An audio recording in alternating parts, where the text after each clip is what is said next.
Welcome, everyone, to the Sigma Show, episode 83. I'm your host, Sigma. Before I let you know who's joining me this week, real quick, we'll go over what our topics are going to be. First up, you probably have heard that Facebook, or I should say Meta's metaverse venture, has not been going well. They've lost billions of dollars since its inception. And real quick, we'll just kind of go over maybe why that's the case, like what's going on with them, and maybe what our hopes would be for a future metaverse if we at all even have such things. But after that, the other big thing in the news is that the buyout of Twitter by Elon Musk has been finalized. It's official. He owns it. Twitter was kind of going into a frenzy over it, I noticed. But also, a lot of news outlets have been going into a frenzy over it because it's actually a very big deal. Like, this is actually kind of world-changing in a way. So I really want to get my panel's perspective on kind of maybe what this means to them, what they think could happen in the future, and just general conversation about that. And of course, we would love your input from the chat. But here to talk to me about these topics today, for the first time, Frost. Welcome, Frost. If you want to, real quick, this is your first time here, just give folks a little spiel about, where what you do on the internet. I do on the internet. Maybe I'm a random guy that was found on Fiverr. Casey needed a podcast guest, and I need to pay my bills. So, do they sell podcast guests on Fiverr? Everything on Fiverr, dude. I would not be surprised if they just come in podcast guest. I thought you were an exclusive OnlyFans. That's where I found you first. I'm just confused now. Everything is labeled exclusive. It's like those stores that are having those clearance buyout now. We're about to go out of stock. We're gonna those business closing down sales, but it never closes down. That's how they get you. They make you think that you're getting in on the bargain floor, but no. That's spiel. Yeah, but to actually answer the question properly, let's see here. Joined the Escapists like 3-4 months ago, so I'm the newbie. Yeah, I'm the newbie, and I've been plastered all over the place because I have a very flexible schedule, I would say. And that's been a fun time. But I haven't interacted with Will directly because, like, what are you doing, Will? You don't join streams and you don't do none of that. We'll just be there are reasons for this. I can't embarrass Jerome on stream. He'll be upset. Oh, by the way, he doesn't know who Jerome is. Jerome's Nick. Yeah, that's what the J was for. Johnson. Not whoa. That got really rated R. It's too early, buddy. But yeah, thank you so much for joining us, Frost. Hopefully we'll be having you as a reoccurring guest in the future, as I tend to do with all my other invited guests. Speaking of which, Rachel Kayes is joining us once again. That's right, I'm back, and you all know why. Let's not even dissemble about that. Y'all know why I'm here. So you don't get fined? Yeah, a certain witch needs to be brought up and talked about. Indeed. Witch? I have so many questions. If it's not Bayonetta, I have no idea why she's here. Then I just love her presence. Like, did the witch part not give it away that it was Bayonetta? No. Oh, okay. Fun fact, never played Bayonetta. Don't know what it's about. Would that give it away? See, I saw that when we were setting up, and I was like, is that the metaverse's icon? What is that? I was like, that's not The Witcher. I will provide metaverse commentary because I do work for GamesBeat where we talk about the metaverse a lot. So I will provide that, but we all know why I'm really here. If you've known me for longer than 3 minutes, then you know why I'm really here. Of course. And last but not least, the Will C Blogs joins us once again.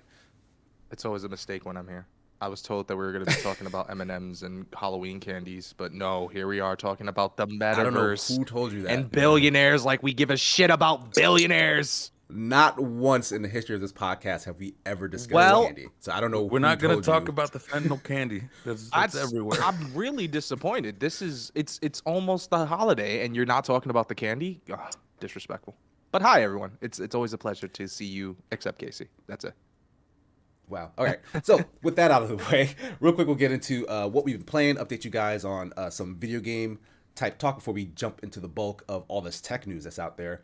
Does anyone want to go first? Has anyone been playing anything that they really want to get off their chest or watching something that they really want to talk about? If anyone is kind of thinking real hard, I can go first. No. I got something right off the rip, and it's bad. All right, let's I go. don't know if you want to do that. I know Frost is going to be all over this, and this is the problem. Oh, I know exactly. Who the fuck created Marvel Snap? Ben Brode. Ben Brode is a genius. Who did too much. All right. Here's why I think there's a massive future for Marvel Snap. It's a card game, all right? But it's full of RNG, it's full of bluffing, and it's full of things to do. Ben Brode was the most creative and fun creator of Hearthstone, but he could not balance it worth a damn. So Marvel Snap doesn't need to be balanced. He can go all out. It's his playground. Dog, it is Why? chaos. Why doesn't it need to be like? I'm not a fan of these card games. Have you like, played it? Mainly because I just haven't. No, I So haven't. then you cannot because open your the mouth. card. Nah, But I want to understand what the hook All right. is because the way I'm hearing people talk about Marvel Snap makes me feel like I should try Marvel It's Snap. like That's all I'm crack, saying. dude. first I've off, never tried first crack. off, yeah. If you've had coffee, you've had crack. You're fine. Oh, okay. It's not a card game in the sense like it's a card game. It's like a bluff game, where it's just like, yeah, you have cards, but most of the winning comes from which card do you think it is, or where am I positioning properly. It's more about where you're putting your stuff down. 6 turns, the games are over in like 2 minutes. Free to play. Have at it. Dog, I've called it Okay. to people and I've said it's Yu-Gi-Oh with RNG. Which I know that sounds But that doesn't sound like a good No, thing. no. You know? See, like it's weird that it sells itself as a card game. Yeah, those are a big part of its identity, but it just doesn't feel like any card game I've played. It feels more like those games of chance and those bluff games that I played as a little Exactly. kid. When you go to camp and all you have is a pack of cards, but you don't just want to play like normal, I don't know, blackjack or whatever. So you just start lying to each other over under. Yeah, I wish it had. Is there a voice chat that's in it? Because if so, I've been ignoring it the whole time and they've heard Nah, me curse. they just do the Hearthstone thing where you like Okay. tap your icon and say, hey. Because let me tell you, I've been playing this so much. Like, I'm actually considering spending the $10 for the fucking season pass. I'm at like level 43. I'm ready. And Okay, so oh, go ahead. I want to ask, as a mobile game, and a game that's based on like cards and like Frost is saying like bluffing and chance. What do you spend money on? Like, does it help you in the game? Is it a cosmetic thing? Like, how are they monetizing? it? Y'all played Hearthstone? I haven't played I've Heart. not played I know what Hearthstone. Hearthstone is because Right. I've watched a lot of streams of it. Yeah. But obviously, if you want to give it a go, you can go educate me further. That's fair. Yeah, so it is pretty much just like taking the soul of Hearthstone in that if you buy things, you kind of lessen the grind. You're not going to win necessarily, but by paying, you can, first off, you unlock a lot of cosmetics. Secondly, because it is a lot of card unlocks are based on unlocking other cards. Like for every time you upgrade a card, you push a meter and that will unlock more cards. So that speeds up how many cards that you can get. But I haven't gotten to a point where I'm just here like, oh my God, the cards you have, I haven't even seen these. What are these? I feel like the matchmaking keeps that in mind, where it's just like I'm gonna match people with similar cards near each other. Okay. It's weird in that aspect. But I mean, wouldn't that help that sort of grind where like you go up against someone and you're like, I didn't even know this was in the game, so I need to. Yeah, it spend happens a endless few amounts of times, money. but not enough to just be like in Hearthstone where I'm like, I have no legendaries, I have nothing there. Listen, Okay. yeah. From an inexperienced person, let me tell you, it's the chaos that's been in the reveal of the 3 locations. So, context for UKC, when you start the game, there are locations, and there's 3 of them. And in said location, it'll reveal, it'll start, and it'll just mention something like, hey, whoever has the highest amount of power or attack, whatever you consider it, will have a +5 here. It's things like that where it's like, okay, cool. And there's 2 other locations that are revealed. Second turn, there's the second one. Third turn, there's the last one. And it really depends on how you can like play to change it.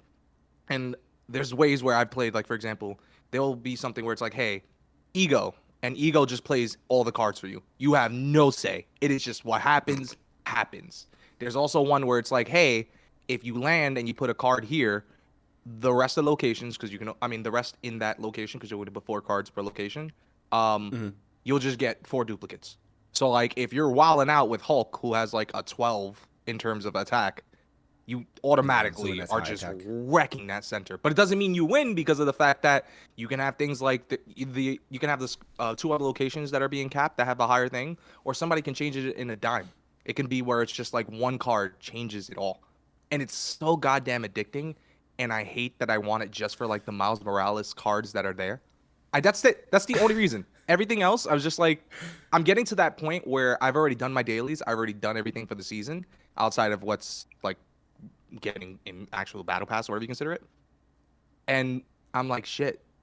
I've already upgraded all the cards that I can. Now I gotta just wait to upgrade again, which is like a 15-hour thing. And I'm like, you got me. And I'm not even into mobile games. I've been playing that like crazy recently. Like, I have no idea. You should get into it. See if you like it. I kind of want to try it. Like, to be honest, you guys' description has not really given me any better of an idea as to what this game Chaos. is. But that's probably just because of my lack of knowledge of just kind of trading card or card games in general.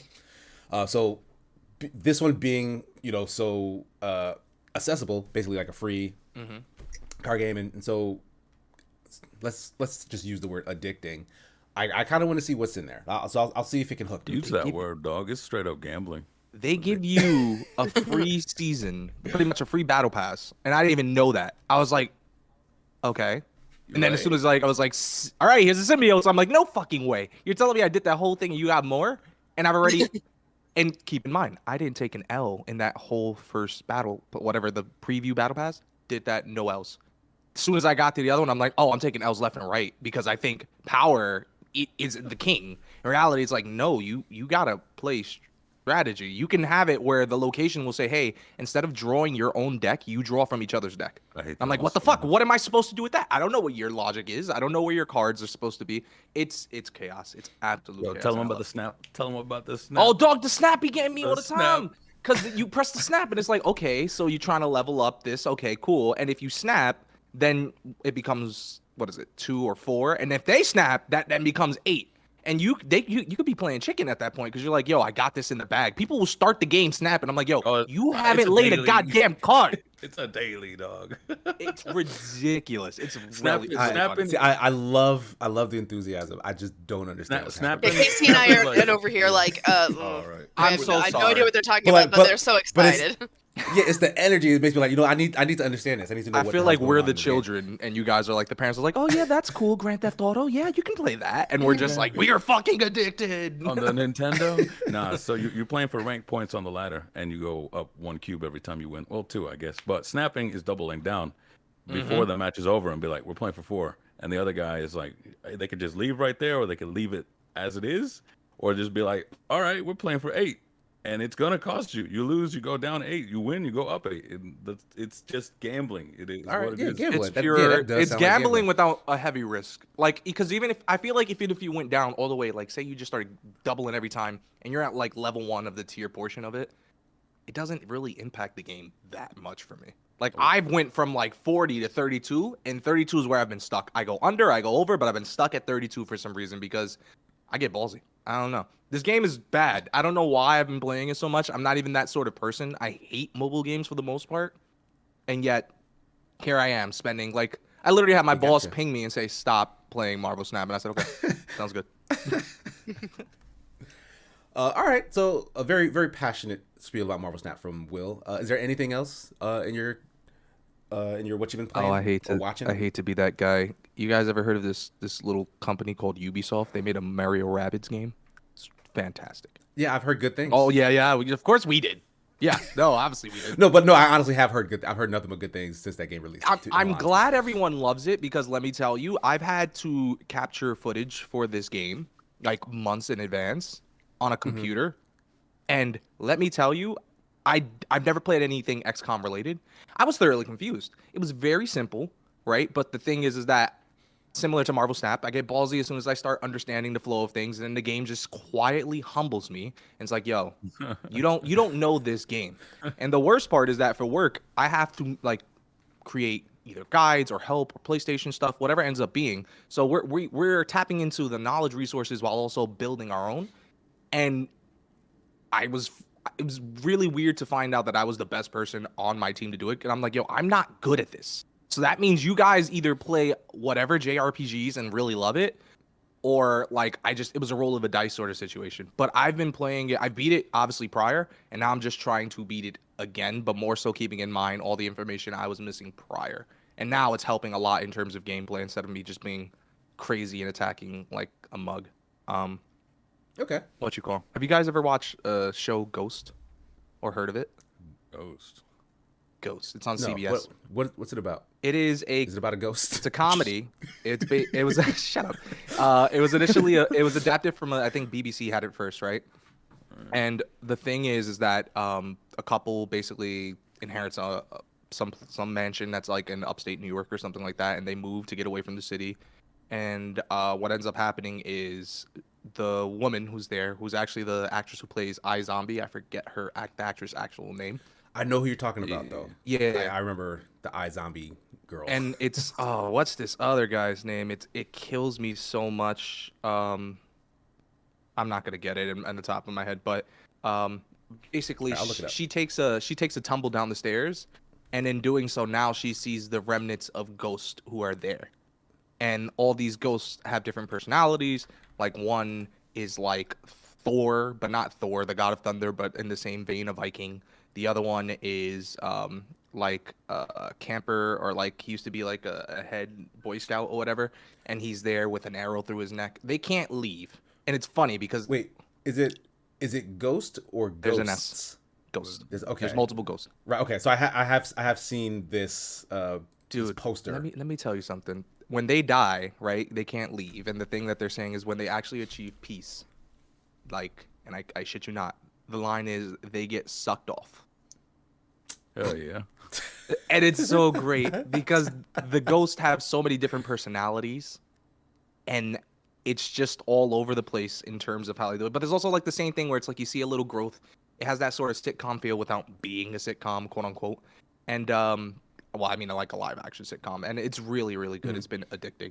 I also It's go ahead. It's American Horror Story, but happy. It's American Horror Story, but not horror. It's not at all. Like, It's yeah, great. this looks like a comedy. It's actually a really great. Were we comedy. watching the same American Horror Story? No, we're not talking about American Horror Story. We're talking about ghosts. I mean, then again, I've seen Lady Gaga in American Horror Story. That was a little bit of a comedic experience for me, but you know, that's just me. I don't take her as serious as an actress. Oh dang! Shout out, Yo, Lady Gaga, Captain Strays, I love the movie. What's that movie that she was in with? A Star Is Born. Yeah, I love With Matthew the. It's not Matthew McConaughey, you son of a bitch. It's nowhere. It's not Matthew McConaughey. No, it's the guy from freaking. Oh God, this is where I'm slacking on the names. Bradley Am I Cooper? tripping? Oh Yeah, right, it is Bradley Cooper. that's a whole different. I'm sorry. Come on, those guys are pretty interchangeable. Let's be real. Are they? Yeah, I Matthew don't know if McConaughey, that's the same. Bradley Cooper. They could play each other's roles in pretty much. I can anything. argue like the Chris's, like they're all exchangeable at that Yeah. point. But There's too many Chris's for me to know which Chris's you're saying are exchangeable. just pick a pick. You can take a Chris Pratt, you can take a Evans, Pine, Chris you can take Tucker, Evans. you You know. can, Chris Rock, I mean, all right, Chris Tucker. all right. Well, I mean, if you want to be really racist, I guess you could say, yeah, no, they're all the same. But you go your own way. I'm not How's gonna that say you're the racist? That's equality right there. It's a quality thing, but also like we'd get canceled if we say that nowadays. That's something my mom would say because she doesn't know any actor or actress's name and will just be like, yeah, Chris Rock. Chris Rock, he was with Jackie Chan. I'm like, no, he was not. He was never with Jackie Chan. What were you watching? So, He's watching the bootleg. whoops. So Yeah, I know what Ghosts. you gotta do. Well, So Ghost. Yeah. Right, Anyway, right. so Ghost is a really great comedy. I'd recommend checking out. Yesterday I watched Coraline for the first time. Yo, Oh, nice. I gotta get on that too. I've not seen it yet. It's a cute movie. I don't get the hype. I really don't. I don't think it was scary either. People were saying like they were terrified, and they saw it. Keep in mind, my age group, 2009. A lot Yeah, of I them was were about to still say. like in not elementary. They were in high school. So like, they were like just getting there, and I'm like, okay, it's not supposed to be scary, but then again, they were saying it, and I'm like, it's creepy. There's times where it's just like, oh, you've changed. But I don't know. I gotta rewatch it. Maybe I was just in a bad mood or something like that line. But once I found out the general gist of like, hey, the feel is, or the end of takeaway is that you're supposed to be happy with what you have. That's what I came across for me. I was just like, no, I want more. That's bad. Especially when you see it and it's more like I don't want to give too much details, but it's like there are abuses that are there that are not physical, but it's just like, no, this is what PTSD comes from. Like you can't have this. This is terrible. But yeah, I'm trying to think of other games. I've been doing this weird thing and it's slipping me. I've been playing games. I've been going through my list of games that are installed, computer, PC, so on and so forth. I mean, computer, PC, computer, PS5, so on and so forth. And I basically, each day I try to play at least like 10 minutes of each game. And it's been very weird because like one day I was playing God of War for the first time, which I love. I've never played any God of War, not the originals. Obviously I don't have access to Ragnarok. And there I was like, this dad is killing in the best way, but also seems a little abusive, but not in a like he's not trying to be. He just doesn't know how to be a father at the moment. I don't know. That's kind of the whole deal in But that story. he's very loving and warm, boy. He got the warm voice. Yeah, he got the good old Frost voice, but it's beyond that. I can't really say. So I've only played like one of the first fights, and my jaw was on the floor. I felt like I was in a fucking superhero movie, and I had no idea what was going on. And I was like, why is this guy beating him? This guy's like clearly drunk of some sort. I can't wait to get further into it. But I can't, unfortunately. It's really good. It's a really good story. I gotta wait until because I actually just sold my PlayStation to my friend who's like since elementary school, so he's like a brother. So he's like, I don't want to pay, and he's been struggling to find it. So I just sold him mine, and I bought the Call of Duty bundle that now has the disc tray because I had a digital. So I don't have that until tomorrow. So I've just been craving more and more to play. I have a lot of stuff, but I talk a lot, so I'm just gonna toss it to somebody else because I'm sure we'll have banter at one point. Yeah, so I'm sure you'll get another chance to speak. at some point. Unfortunately. Don't worry. Don't worry. Anyone else want to jump in then? I mean, I can go next. I didn't want to step on Frost. See here, I've got too much. Not but without then consent. It's just like I respect it. It's if anything, the only thing that stuck with me because I've done a lot, I've been watching, been playing, mostly leaning into the TV and whatnot. The Watcher, limited series on Netflix. Mm-hmm. Take it as you will. I thought it was some booty duty, but Yes, I'm in the same camp All as right. you. Fantastic. I'm just happy that they're doing limited series stuff because I'm glad that I don't ever have to hear about this later of like it gets better in the next season or another Game of Thrones thing of just like, man, it sucked. It's like I'm just happy it ended. Now there's resolution. Yeah, now you in can this just move current on with your life, environment, yeah. I'm lacking resolution. I have in a just about question. everything. Go on. Is that I've only seen that lady in the ad, the blonde woman, Jennifer Coolidge, I think her name is. So it's not a comedy? Yeah, it's a comedy. Because It's sort of the first line in this description probably wouldn't be comedy. It's supposed to be kind of like a mystery, like thriller type show, right? Yeah. But yeah, there's definite like hints of this situation is actually pretty funny. But I don't think it's all the time intentional. Like it's a pretty artsy whodunit kind of thing. Problem is, well, the whole basis, the whole premise is so you don't really get anything. But you can spoil. I don't care. Oh yeah, I feel like I kind everybody of spoiled say this you've when I seen was it talking already? about it last week. I also know the mystery behind it, so I've got I've got theories about that. So Yeah. So like as somebody who came in and didn't know what the hell was going on, I was like, this is really cool directing. Like especially I loved the all right. The thing I noticed amongst all of it is that everybody blended in with their surroundings based on their clothing, right? Except when the director was trying to cast suspicion, they wouldn't fit into the frame in any way. So you end up with every one of them standing out at some point with their outfits and then just being like, it could be this person, that person. Every one of them got suspicions cast on them. But then in the end, it's like, and this mystery was never solved. And I'm like, well, Right. Oh, Like that's the worst nobody wants way. yeah. Yeah, like that's the worst way to end a mystery story is by saying, I don't know. It genuinely makes you feel like a I little don't know. smart. Makes you feel a little smart, a little clever, and then you're like, yeah, we don't know either. And I'm like, well, you just Zodiac'd me again. So yeah, that's just Like, it. it's like I questioned why they chose to make this into an adaptation in the first place when the real life story just doesn't have a conclusion. And if you go that far, why not make one up? Because like most of the audience probably just won't. Like you can say it's based on a true thing, but of course it's Right. adapted for TV, which clearly it is. Because there are some situations that happen in that show that for sure would not have happened in real life. Is this supposed to be I a won't get into limited specifics. series?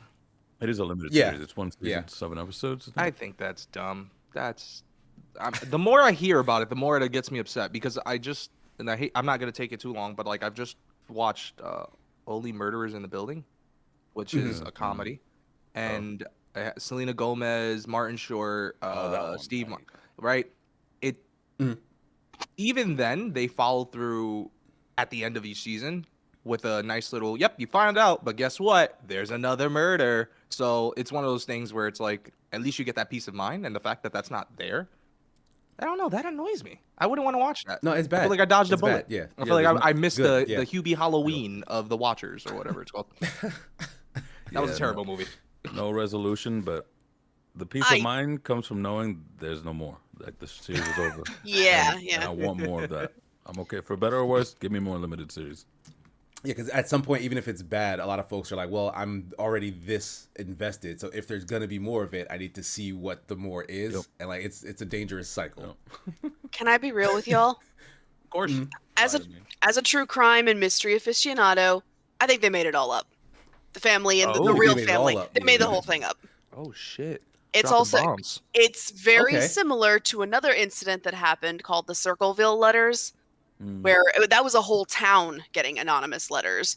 basically saying, Mhm. yeah, I know your dark secrets, I'm gonna let it out. And then so this family comes along, and all of a sudden they start getting weird mail, and I'm like, really? And for a house that they paid a lot of money for, I'll put it that way, a house they paid a lot of money for, and all of a sudden they're starting to make a return on their investment. So I've read a lot of stories where it's like the people who come into this haunted house. This was my deal with Amityville as well, the house in Mm. Amityville. It's like Mhm. they move into this house that they've spent a lot of money on, they put a lot of money into the house, and then all of a sudden, mysteriously, it starts getting haunted. Yeah. And they start selling their story to the newspapers. They start getting a lot more public traction on their story. The worst It's a viable theory. The worst part is that I agree with you 100%, as I've had friends who have been living in that general town on Long Island, and when they get past that, like, they've had the spooks or some sort of, they say, whatever supernatural event, and I'm like, this is just all mental at this point. You know about the thing, you've seen the movie, or you heard the stories, whatever, and boom, that's just how that works. But then again, I always forget, and this is unrelated, but Ryan Reynolds did the sequel or the reboot of that movie, he did. and he did a great job. Totally. The Amityville Horror. Which movie? Yeah, Yeah. Ryan Reynolds. yeah, Ryan Reynolds. I remember because they made a big point of showing off his body. Yep, they did. It was impressive. Respect. Peak fail musical form, or whatever you call it. All right, we'll just end the conversation on that. So I'm sorry. Does that do it for you, Frost? In terms of what you're watching? That's it. Of all the things, the thing that stood out the most was it was booty duty. I want more limited series. Agreed. Rachel, so you wanted to go next? Sure. Actually, I'm just gonna take this eye patch off because it's fun. It's fun to watch. It's fun to wear, but it's digging into my eye like nobody's business. Oh no! Dang. We appreciate the commitment to the bit, though you didn't hear anything I just said. I wanted to last as long as I could, but frankly, that was incredibly painful for me. So anyway, I've been No playing comment. this little game you might have heard of. It's called Call of Duty Modern Warfare 2. I've been really digging into that this last week. Ever since They it got released, witches in that? it released on Friday. But no. I've been playing Bayonetta pretty much exclusively since it launched. Mm-hmm. Because So, they did launch the same day. They Bayonetta did, 3 yeah. and Call of I Duty actually did Modern Warfare 2. a TikTok where I don't know if you've ever heard the TikTok audio where it's like, I need to feel something, tell me something that'll piss me off, and then insert whatever thing is going to piss you off. It's like, yeah, that'll do it. And so I did that one. It was like Modern Warfare 2 will outsell Bayonetta 3, and I was like, yep, that'll do it. yeah. Yeah, I didn't get a review copy of the game, so I basically had to start playing it on Friday with everyone else, and I've played Mhm. nothing else since. If it makes you feel any Dang. better, Bayonetta 3 has an open critics rating of 88, while Call of Duty has 76. I mean, that's not going to affect the sales like at all. Oh but- yeah, I know. I'm also in the same vein where I'm tired of like Call of Duty, and I'd rather play anything else in the fucking universe. But then I also have a friend who literally helped produce the game, so I'm like, all right, you had a good run, good game, got about a bing. So whatever. Well, I mean, at the risk of encouraging further banter, since Lampy brought it up in chat, the only reason I am not playing it right now is because my hand is almost physically non-functional at this point from doing some of the QTEs. Oh, dang. Wow. So I'm just like, Is oh that my god, taxing? because it's been over 8 years since the last new Bayonetta game came out, where That I is true. basically, and I was so much younger then. I was so much more flexible, and I could bounce back from stuff like this more easily. And now it's just like, Damn. I can't do these rapid fire button presses anymore. My poor hand. But So it's maintained that same energy is what you're saying. Like Absolutely. it's still as hyperactive and would you consider it like challenging? Like Oh, yeah. in the same way like those older Bayonettas were? Yeah. yeah, definitely. It's got well, of course, difficulty scales as well, because I think Bayonetta 2 was just the pinnacle of the difficulty. Just spike. And Bayonetta 3, I haven't had time to like fully test, like go into, because I usually like start at like medium difficulty and just like work my way up to pure platinum. And yeah, it's a so far I haven't finished it yet. So far I'm loving everything about it. There's only one thing about it that I don't like so far, and I don't know Mhm. whose bright idea this was, but I want to grab their heads and shake it. Which is that, okay, so in Bayonetta you get, in both previous Bayonetta games, you get the option to change Bayonetta's costume. and it's pretty standard. She wears like variations of different kinds of glamorous outfits. She's a very glamorous woman. In this one, that's been replaced with with a mechanic where you can customize the color of her main outfit, and that's bad because I should not be put in a position. Bayonetta is basically in haute couture 24/7. I should not be dressing this woman. This is like, what's the expression? Like, she'd look good wearing a potato sack. Raid the goddamn potato factory, because this is not working for me. Like, you could make her main outfit like cotton candy pink and give her green hair and orange glasses. And I'm looking this like, ugh. Who thought this was a good idea? Like that, like, why was it so difficult? Were your concept artists so underpaid that you couldn't come up with a bunch of glamorous outfits to put Bayonetta in? Right. Okay. So rather than kind of pre-made awesome looking stuff, they kind of just let you screw with the color scheming in ways that just look unnatural. Yeah, it doesn't. The Call of Duty crowd there. Yeah, it doesn't work for me. It's not doing it for me. So especially compared to like the gorgeous outfit she was wearing in the last few games, and it's like in this one she's just, it's like, okay, let's just give you the option to like make her whole ensemble purple, and I'm like, but this doesn't work with the palette and the color, and not to mention the fact that no matter what outfit you give her, she still has the red ribbons all throughout her hair. So that's another opportunity for things to clash. So I'm just like, it's just the one mechanic that I found so far that I'm like, no, we should not. This should never even have gotten past the pitch phase. Lampy beat me to the punch, but how are you feeling with the voice acting? Has it impacted anything? No. Okay. Jennifer Hale, just as good as Helena Taylor. There you go. Yeah. That's all that matters. To be honest, I would have been able to tell it was a different voice actress, but the energy is precisely the same. To be fair, she's very obviously doing a dupe of Helena Taylor's voice. But yeah, that's what we assumed she would go for, right? Yeah, like, based on the trailers, it's not to the point where there are slight differences. Like it's mostly in like the battle sounds. Like let me see if I can give this example. But like in the in the first two games, like if you activate Witch Time, Bayonetta's response was, "Is that all you've got?" Whereas in this game, it's like, "Is that all you've got?" It's little slight differences like that. And they're not, that doesn't happen very often, but every now and then there'll be a slight difference. And it doesn't bother me. Jennifer Hale is an amazing voice actress, so it doesn't cause me any dismay. Okay. Well, that's good to hear, because, of course, with all the contention that we talked about on the previous show that we won't redredge now. But yeah, anything else? No, I've actually been out of town at the GamesBeat Summit, so I haven't really had time to watch or play just about anything else. I didn't get Bayonetta until Friday, so like I'm at the point now where I can't even like remember what I was playing because I mostly was just playing in airports. I did play Mario plus Rabbids, so I loved it, right? I loved it. Yes, of course. No, I'm serious. So I do like it because I'm a huge XCOM fan, and I love strategy games in general. So yeah, I have been enjoying it. It's just kind of been eclipsed in my mind, of course, by that Bayonetta. Yeah. Sure. You know what's crazy? Now that you mention it, I thought that was gonna be my version. I thought Gotham Knights was gonna eclipse Mario Rabbids for me. It did not. No. I wish I never wasted the time installing it.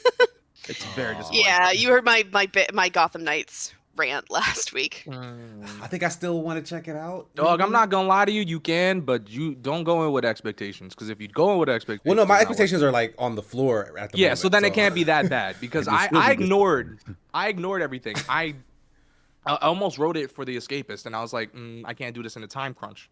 And then I'm looking at it, and I'm like, I've had friends ping me, and they were saying like, "Yo, I'm playing this, and it's so long. Don't do it." Because I asked him, I was like, "Is it should I? What am I in store for it?" He's like, "Probably not, time crunch wise." And I'm a big Batman fan. It's one of my favorite superheroes. And my heart just broke left and right. It's just it's not bad. It just exists, and that's okay. I should also add that I've been, since Will brought it up, I have been playing more of God of War Ragnarok. I can't tell you anything more about it, but I can say that during the times when I was home and before Bayonetta 3, that's what I've been playing. Game of the year. All right. Like I literally can't say anything more than that, but I'm just like, I want to so badly. Just ask stupid questions. So is Kratos in there? Well, I mean, you've seen the trailers.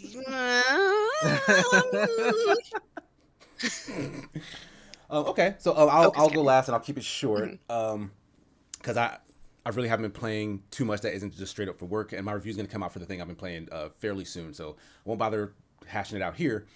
But I have been catching up on an old show that is new again because it just hit Netflix as like a redone version. I talked about this sometime before. Bee and Puppy Cat. It's from the same team who brought you Adventure Time, like one of like the lead artists and writers, as well as Pendleton Ward himself, the person who created Adventure Time, is worked on Bee and Puppy Cat. It was an old YouTube series from the Frederator channel. They do a bunch of like indie animation stuff. And it got picked up by Netflix, where Netflix is going to do a season 2, but they also redid all the art and I think a lot of the voice work for season 1. So that's all on Netflix right now, the first season. And honestly, like it's a really beautiful, like surreal and like chill cartoon show. Like it, like the thing I love about shows like Adventure Time and Steven Universe is that they put on a front of like being very cutesy and very like childish almost, but then just underneath that surface is a very deep story or a very like depressing and dark story. And Bee and Puppy Cat is sort of hovering in the cutesy realm and only ever hinting at the darkness underneath. Like there's definitely something very menacing going on in that show, but they refuse to kind of acknowledge it. For like I'm all the way up to episode 14 of the 16 episode season, and like they have not really delved into like the darkness part yet. And I for one would think that that was annoying based on the other shows that I've liked. But the chill vibes from like the characters being so like lovable amongst each other and like being likable and like I'm really being put in a place of peace by just watching these characters hang out. Like there are several episodes in a row where they celebrate a character's birthday. And it's like, okay, after the third birthday episode, you'd be like, this is a bit much. But no, like you kind of care so much about the characters and like how the rest of their friends are like treating them and taking taking steps to celebrate that person's birthday. Like you get that sense of how much they love each other, even though they're personally going through like some hardships and whatnot. Like they still take the time out to celebrate their friend or their loved one or whatever. Like that really kind of hits me in the heart. So like I've been really like, that show has like really been healing me in a lot of ways, like just dealing with like stressful situations in life or whatever. But it's something I really missed from Adventure Time, because like that was like a very comfort show for me. I would rewatch a lot of episodes because like it just gives me this very chill and cool and friendly vibe. And Bee and Puppy Cat is doing a lot of the same. And so I absolutely love it. I'm not done with it yet, but I strongly encourage everyone to watch it. It has amazing music as well. I don't know. I need to look up who's like the composer on that, because every single track that plays in the background is like I wish I had this this show on soundtrack. And if it has a soundtrack, someone point me in that direction, because I need to watch it. You're gonna watch the soundtrack? Yeah, whole thing. I'm gonna listen to it. No. Yes, I'll stare at that soundtrack. Good job, buddy. Just stare at every single track list song. Yeah, it's a great show. I'm really into it. And especially with all the news about animation kind of animation houses being like fired and laid off and stuff. Like I'm glad that this is a thing that still exists. I hope that second season is still coming, because I haven't heard anything about the opposite, but I'd be very upset if that does not come back. You know what Netflix do? Keep your hopes. Yeah, I mean, yeah, it's low. it's definitely not written in stone. Get to the But, like, season they said 3 they do the and second break your season. heart. But that's it for me in terms of playing and watching. We'll jump into our first topic.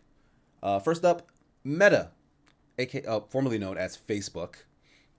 I mean, they still have a product called Facebook, but the company Meta and their Metaverse, which, if you don't know, is sort of a virtual reality space where folks are supposed to kind of, well, I think that's part of the problem, right?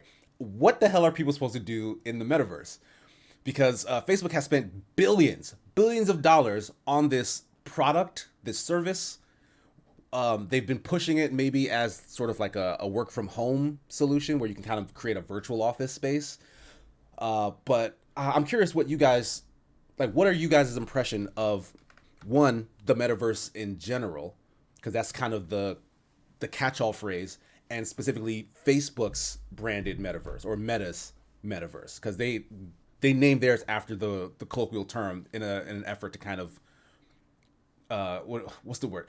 What's that thing where like your brand is so synonymous with the product that you just call the product I the know what brand? you're talking about. I know what you Like mean. Vaseline, for example. Yeah, like Band-Aid and Kleenex. stuff like that. You're talking like Yes, Google and right, all that. exactly. There's probably a word for it, but I can't remember what it is. But that's what Facebook is going for here by naming their thing Metaverse, which is cheating because they just used the thing that's called. So like, Well, what they're But anyway. trying to do is make sure that their brand is the only one associated in the popular public imagination with the metaverse, even though the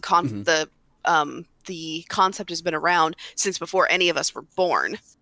And I know this because, and this is not my accomplishment, so I'm not tooting anybody's horn here, but I did get to meet Neil Stevenson, the author of Snow Crash, at GamesBeat Summit where he was speaking. And he is actually the originator, or at least the popularizer of the term metaverse and what it means. And oh, nice. so a lot of people are signaling the death of the metaverse concept just because Meta lost billions. And I'm like, you're doing exactly what they want you to do, which is associate the metaverse with Meta. Like the metaverse is itself as a concept, it's doing fine. Like whatever you feel about the metaverse, it's still hot right now. But Meta losing money on it, that's due to a lot of like bad business practices that I think have nothing to do with the metaverse in general. So I'm curious, where is the metaverse doing well in that case? Because the first thing that comes to my mind is Fortnite. Like Fortnite's version of a metaverse, like Fortnite, is very popular. It's making money hand over fist. Roblox. Okay, yeah, that's another good example. Those are the problem to me is that we have yet to come up with any kind of like a unified metaverse, like overall. So far, we've got a bunch of brands that are selling themselves as sort of mini metaverses, and out of all of those, Roblox and Fortnite are doing well, but they are not the metaverse. That's like saying Earth is the universe. It's not quite the same thing. So, because the concept of a metaverse is all encompassing, right? Like, that's the whole point. Right. Like everyone's supposed to be there. It can't be these sort of siphoned off little hubs. Right. And to answer your question about the metaverse in general, I mean, speaking in a semi-professional capacity, one of my issues with the metaverse has been that the priority for a lot of companies who are trying to make the metaverse happen is brands. Is trying to get brands on the metaverse, is trying to provide an easier forum for brands and shopping experiences to be part of the metaverse. Like, well, that's great that's great trying to sell something, but that should be like orders of magnitude lower on your priority list than getting us onto the metaverse, the actual consumers. It's like, it's great that you want to use this as a venue for us to buy things. That's great, but it's not, if nobody's there to buy anything, then it shouldn't really be a surprise if you don't receive or if you don't get a return on your investment. No, and I think that's kind of the core of where the misstep is here. Because like Zuckerberg and the company Meta basically dove in hard. They're like, this is the future. And I kind of agree with that sentiment. Like, this is probably where society is going to go. Like, I've seen all sorts of like other media that have toyed with this idea. Like Ready Player One is a very popular one, but like more so than that, the anime movie from Mamoru Hosoda, Summer Wars, and their Oz is essentially a metaverse that literally encompasses the entire planet, like businesses, companies, like people, schoolwork, everything functions out of that virtual world. And like that makes sense for our society, a society that's so hellaciously addicted to the internet. Like that's where we're going to be. That's where we're going to end up, is all of us essentially just interacting and doing everything we do. And we kind of do it now. It's just we don't see it on our face. We look at a screen to get there. So like I think it is the future, but like Facebook's plan for it is sort of like the most rudimentary, childish implementation of that future that you can think of. And I can't understand how a company that has that much monetary resources and that level of like high, like they can pull in like engineers and technology specialists from the world over. How did they get to what they call the metaverse from that? 'Cause the- Like, are there any 'cause ideas? they're not Go ahead, Frost. like the big thing is they're not cool. They're like so They're not you cool? can't quantify Okay. it, but like yeah, they're just a bunch of eggheads, tech geeks. Facebook, because like if you're talking about levels of cool, if we can somehow quantify that, MySpace was cooler than Facebook, but people didn't want that level of like customization, do whatever you want. Everybody got onto Facebook because it's kind of provided this template of like, all right, you don't have to worry about this sort of stuff. So now Zuckerberg and all of them, they're out of their zone where it's just like you can do everything you want to be. Kind of these templates they're not cool as a hangout spot or any of that kind of thing. You know, it's Facebook is something that it's something that you had. It's not something that you do, even though there are some like terminally online people. It's just there's no connection. Yeah, like there. I feel like maybe in our age range and on our side of the planet, Facebook has fallen out of fashion, but like it's still the platform that I think has by far the most users, which why it does make sense why Facebook would be the best place to start a metaverse because that's where the most humans would Oh yeah, be, for sure. right? Yeah, it was reasonable, But it's like- that they think it, but I'm not surprised by the misstep. Also, while I do think that like we could end up with metaverses, I don't think we can with our anti-monopoly laws and stuff like that. Even in Psycho-Pass, they have a full-blown metaverse because you're not allowed to feel extreme emotions in the real world, so you can go to a virtual space and get a little crazier. But that's all owned by one company. Same for Ready Player One. It's pretty much one dude running it all. Like unless one person can somehow surpass everyone else, like you're essentially making the internet too. I feel But I mean, who wouldn't want to do that? Who wouldn't want to make the internet too? Yeah, so instead of actually making the metaverse, they have to make the foundation for where all the metaverses would be. Everyone brings in their cities. You need to own the land, essentially. The virtual land is what you I get that. Yeah. So if that one dude, maybe it could have been Zuckerberg, just like, hey, look, everybody, Facebook, I got a spot for you. Sony, you got your own thing going on. Epic Games here, I bet it's all connected in one way. If you can't make it connected, I don't think it's possible to actually have everybody there. So go ahead, Will. You were gonna add something? No, I can't add anything to it. My point was literally going to be I feel like I'm high in this conversation. I'm very lost. Like I know what's going on. In the same vein, I'm just like, are people really worried about this? Is this an actual thing? Like I don't give a fuck about this. No offense to the UKC or for bringing it up, but like at the end of the day, I just want to play Beat Saber. I don't give a fuck about any of this other dumb shit. Like people talking about like having it in the offices and doing these VR headsets and stuff, and I'm like, you have zero interest in. The main thing that just concerns me is just like I think Facebook or Meta, whatever you consider the parent company, is just out of its fucking medulla at this point. It's going based off of things that they think might have been popular or at the time could have been popular. Like Facebook doesn't mean shit in terms of social anymore. Like it's there, it supports it, but we don't even metrics. See, give a again, fuck like I about feel that. like that's us. Yeah, but I'm Like, talking about we like people don't care about. when I think about someone trying to make a metaverse or using Facebook as a platform to that, I now associate Facebook as the older crowd / the Republican old people who just like believe what they see. You know what I mean? It's like it's not truth, Sure. but it's just like they're too senile at this point to really, and it's not even worth it. You know what I mean?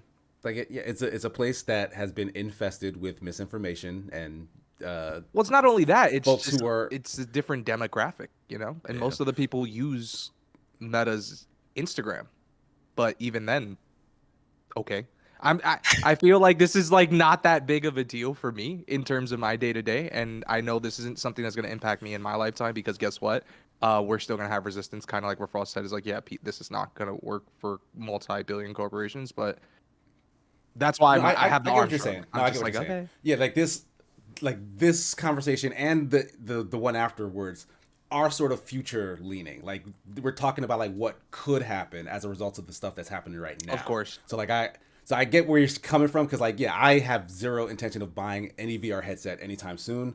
I'm not going to be using the metaverse to do anything in my day to day for the most part. But like the idea of that as a future technology and a thing that will shape and change society, like I find that kind of exciting. I think it'll be a thing. I think we're talking about it in the way of like when the internet was first coming around. It's like, what do you mean everyone's going to use this and everyone's going to have that? As the tech gets better, Right. Maybe like I'll be dead before it's actually commonplace. But I can see it where you're like, going in, logging into the metaverse, and you're working with your coworker from across the country, and you figured out to have like cool software stuff and program all in the same virtual space and that kind of stuff. I could see it. It just has to be more commonplace, and I don't think any one person could own it. That's my big thing. I think it's possible. I think we're making really bad airplanes right now. Like Rachel, Orville go. and Wolverine here. Yeah. You've been waiting. Go, Rachel. Go. I'm just saying that one of the things I find ironic, especially from a professional perspective, about the metaverse is that the novel from which the term originates is it's a satire.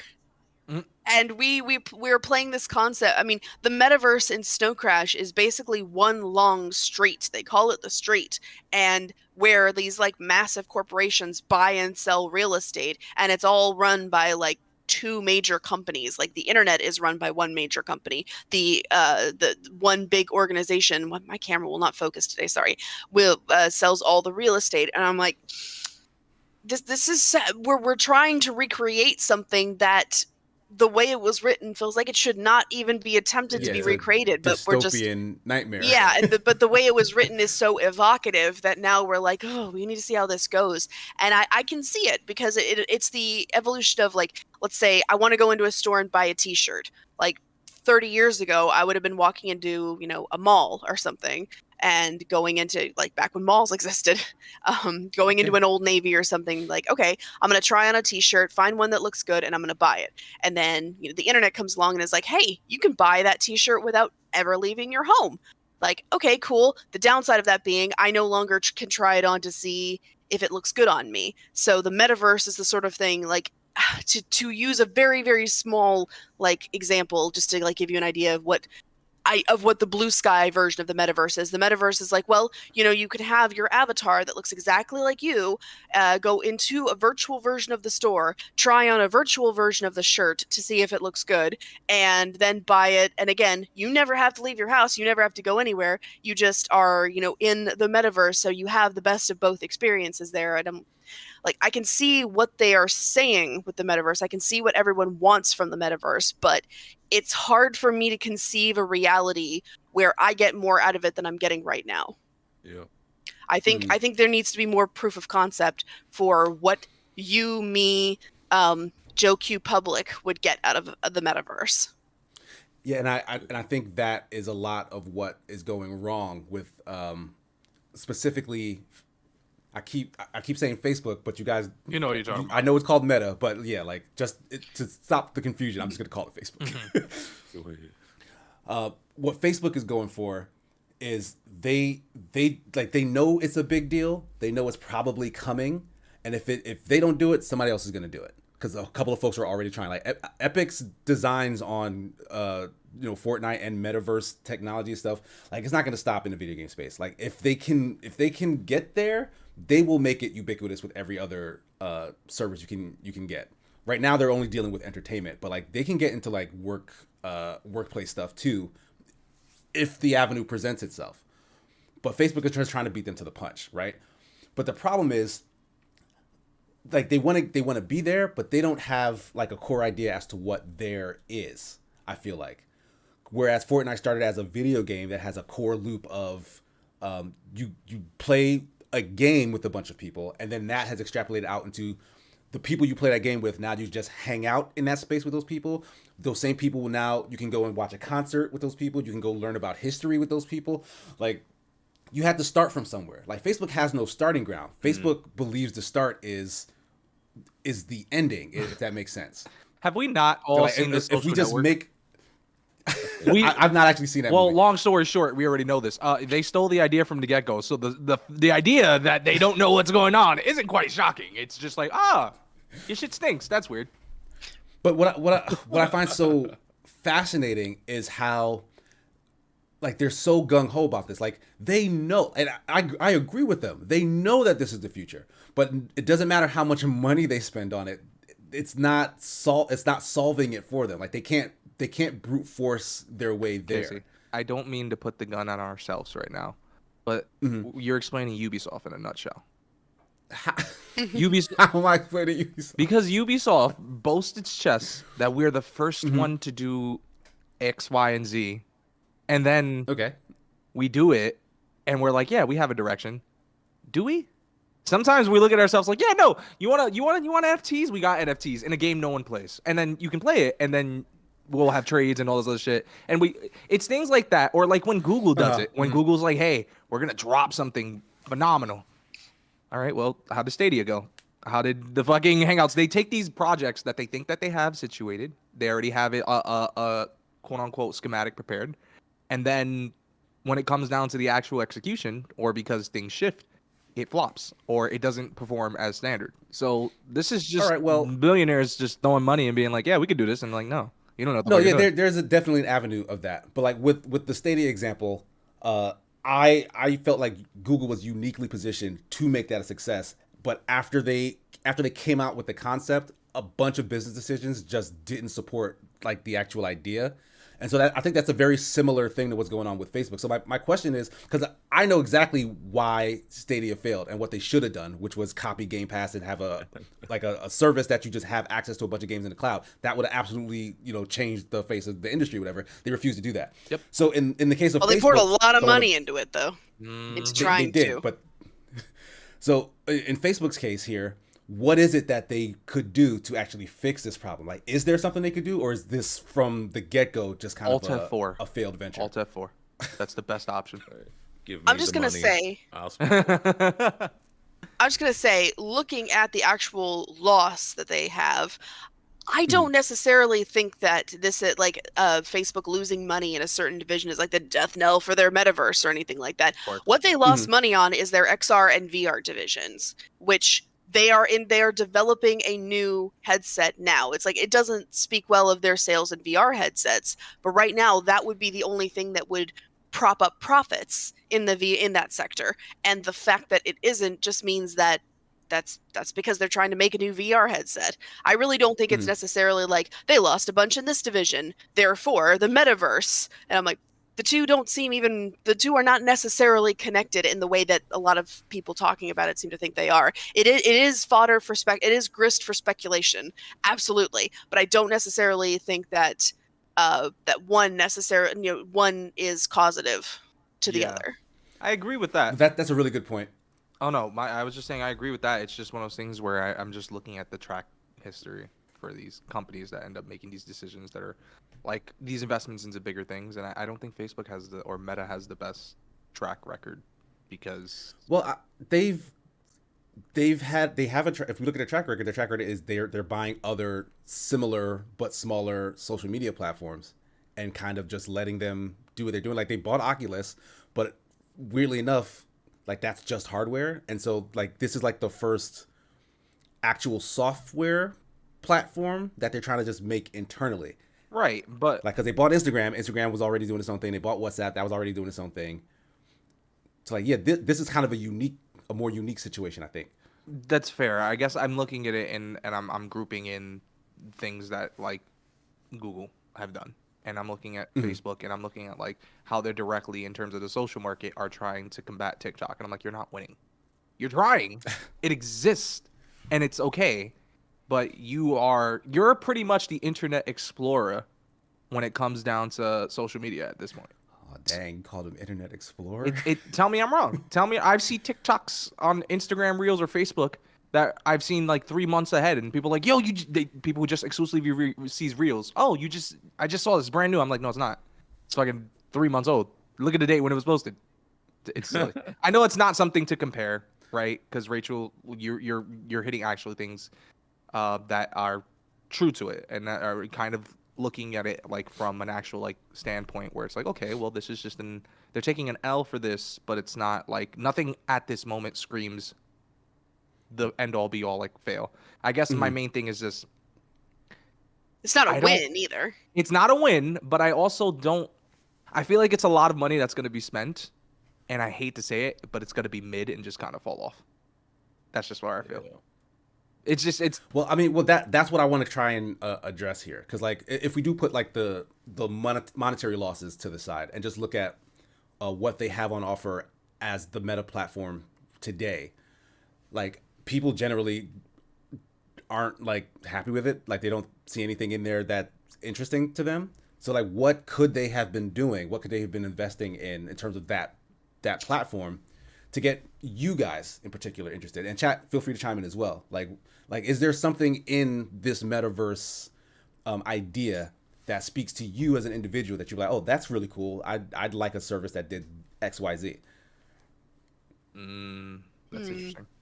I mean, a lot of the things I would think of are things that I feel gaming already has provided, because Okay. again, this me being on this episode is so weird because I'm speaking professionally as well as personally here, but I really do think gaming is the key to the metaverse, because a lot of the things that we hope for the metaverse, in that, you know, it's a place where, you know, people from all around the world can easily meet, socialize, and, you know, share common likes and interests with each other. Gaming already does that. You know, a place where we can all share a common experience. Gaming already does that. And it's, you know, I'm used to trying to accept and hope for the version of the metaverse that we all like an ideal version of the metaverse, but I don't think we're there yet. So, I mean, for now, I just sort of like look to gaming as my hope for this, and that's a scary thought in and of itself. Well, to piggyback off what you're saying, Rachel, like, you hit it on the head for me. Like, realistically, I look at this and I'm like, this is, I hate to say it, but like, it feels too niche to really be something worthwhile in the long term. You know what I mean? Like, for me, the only reason why I don't think I care for the metaverse, but like the reason I bought like a Quest or whatever was because I wanted to play games. I wanted to have that experience and be able to connect with others and play, right? But there's nothing when I like you're like mentioning Fortnite and all this other stuff, and all this, I'm like, I just want to play the game realistically. You know what I mean? So when it comes down to like having like actual sessions and stuff like that, like the closest I can think to it is when what's that stupid thing? They have like a VR game. What is it? Just VR Quest or something like that. There's some VR chat, and you can just play there. And I'm just like, I feel like that's enough for me, realistically, to have both my cake and eat it too. So when they're talking about all these other implementations, I'm like, maybe it's just too far-fetched in my alley. Maybe I'm too old school, and I like things the way it is now, where I can just be like, hey, if we want to chat and play board games, we can do that. Or if you want to play games online, we can do that. Whatever works best. But I don't see this being enough. And I haven't heard enough of a conversation within my social circles and even people I work with professionally. I can't even speak professionally that really care. So because of that, it makes me think like maybe this is doomed to fail from the start. I have absolutely no idea. And that's why I said I felt like I'm high, because we're talking all this other A, B, C, D, F, G. I'm bouncing and I'm like, dude, just give me something that I can enjoy as a consumer and I'll be good. So this whole little concept of having everything online and do this other stuff, I'm like, dude, go touch grass. Stop. It's fall, Will. It's all dead. Go touch leaves. Yeah, I got some. Frost, did you have anything to add here before I read Lampy's message? Yeah, I'm gonna be a little different here. Nah, because I'm quirky like that. No. Yeah. Grew up in Virginia. Rural as all hell. The thing that really got like gaming into those kind of spaces, I'm talking like the internet was garbage, dog. Dial up still haunts me in my dreams. Is that the tech started to be using for work, and it happened to be for gaming as well. So like kids are growing up on consoles, but yeah, kids start to go to college, and now they're looking at gaming laptops because I need a PC for college, so I'm gonna get a gaming laptop. And No, yeah, that's like true. need your phone for work, because like trying to get a job in that bum town, you needed internet, you needed a computer, you needed a phone. That's just what it was like. And then that gets you into more PC gaming. That gets you into the space of more mobile gaming, free to play, that kind of stuff. If the metaverse or whichever one of them wants to start developing like business software, that's where it's going to get me. Where imagine like, let's say we're doing a 3MR or something, your voice and somebody is in this virtual space working on editing stuff to where it is essentially you've made a virtual office. Your editors are over there, your writers are over here, coming from like a voiceover background. It would have been, instead of these virtual like, hey, can you hear me? Can you hear that? It sounds weird over Discord, or just send me the files later. Like you're virtually there together. And like that's it. So develop this kind of businessy software, and then oh look, there also happen to be some games. He said, "Work from home forever." I support it. I like it. Oh, that works. No, I think that's a really good idea, and the point Lampy's making is kind of in the same vein as that. He says, I think people are focusing too much on the end goal and not the steps they've taken to get there. They've integrated AR with Apple and Windows to create functional virtual monitors. They've made an app that uses your phone to make a very high-resolution rigged model of a person. They're working on integrating things like Microsoft Office to work in VR/AR. These are all things that need to happen for the metaverse to work, and someone has to do the work. No, we get that, Lampy. We do. It's just that we think that a lot of what Facebook and Meta, Facebook/Meta, a lot of what these big companies have been trying to sell us on is the end goal. They're not selling us on the little steps that it takes to get there. And the problem is I don't think they're exactly sure what the end goal is. They're not exactly sure, we can talk broadly about what the metaverse is, but for Meta specifically, they have not yet come up with a viable pitch, I think, for what their slice of the metaverse is going to look like. And so I totally agree. Yeah, things are happening because I do see behind the curtain a lot in my day-to-day work life as well. A lot of the stuff that the work that people are putting in to make the metaverse viable. And it's not just VR. It's also, like Lampy said, it's AR too. I mean, a lot of the stuff that I hear from people is stuff like augmented reality and excuse me, and things like that. And it's just that when we discuss the metaverse, a lot of the big companies want to talk about what the metaverse will be eventually and not about what the work that they are putting in to make it now. And by the way, Mark Zuckerberg talking about how enthusiastic he is that his avatar has legs was one of the most thoroughly disturbing pieces of footage I've ever seen. Because that's a robot. The internet. That was a robot talking to you. That was all pre-animated.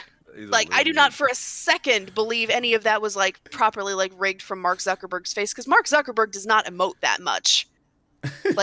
His model was more expressive than he has ever been as a real person. So I don't for a minute believe this was actually tracking his face or anything like that. Maybe that is Zuckerberg. He's finally he's evolving, and that's why that's why he was so gung ho that he changed the name of the company to Meta, because that's where he is. He's already there, and he needs the rest of us to join him. I can express myself finally. What my face won't do, the metaverse will do for me.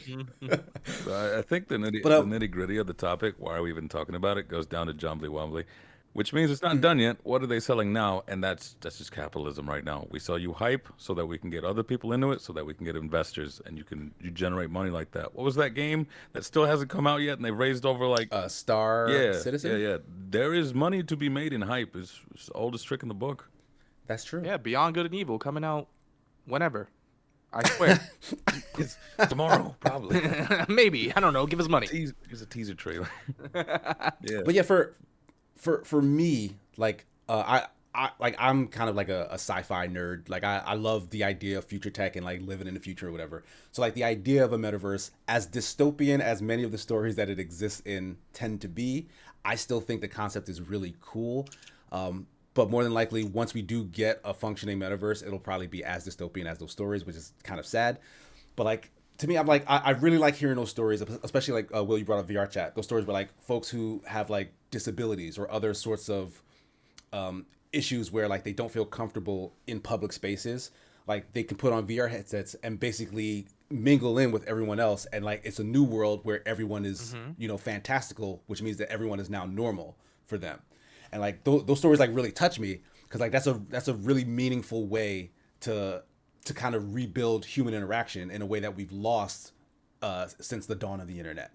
Because I talk to most of you guys pretty much every single day, but aside from Will, and that was only recently, I've not met any of you folks in person. I would you know love to meet all of you in person. That'd be hilarious. Right, yeah. Let's go, baby. I feel like Rachel would slap me just solely based off the fact of how tall I am, and Frost is just I don't know. What makes you think I'd have a problem with tall?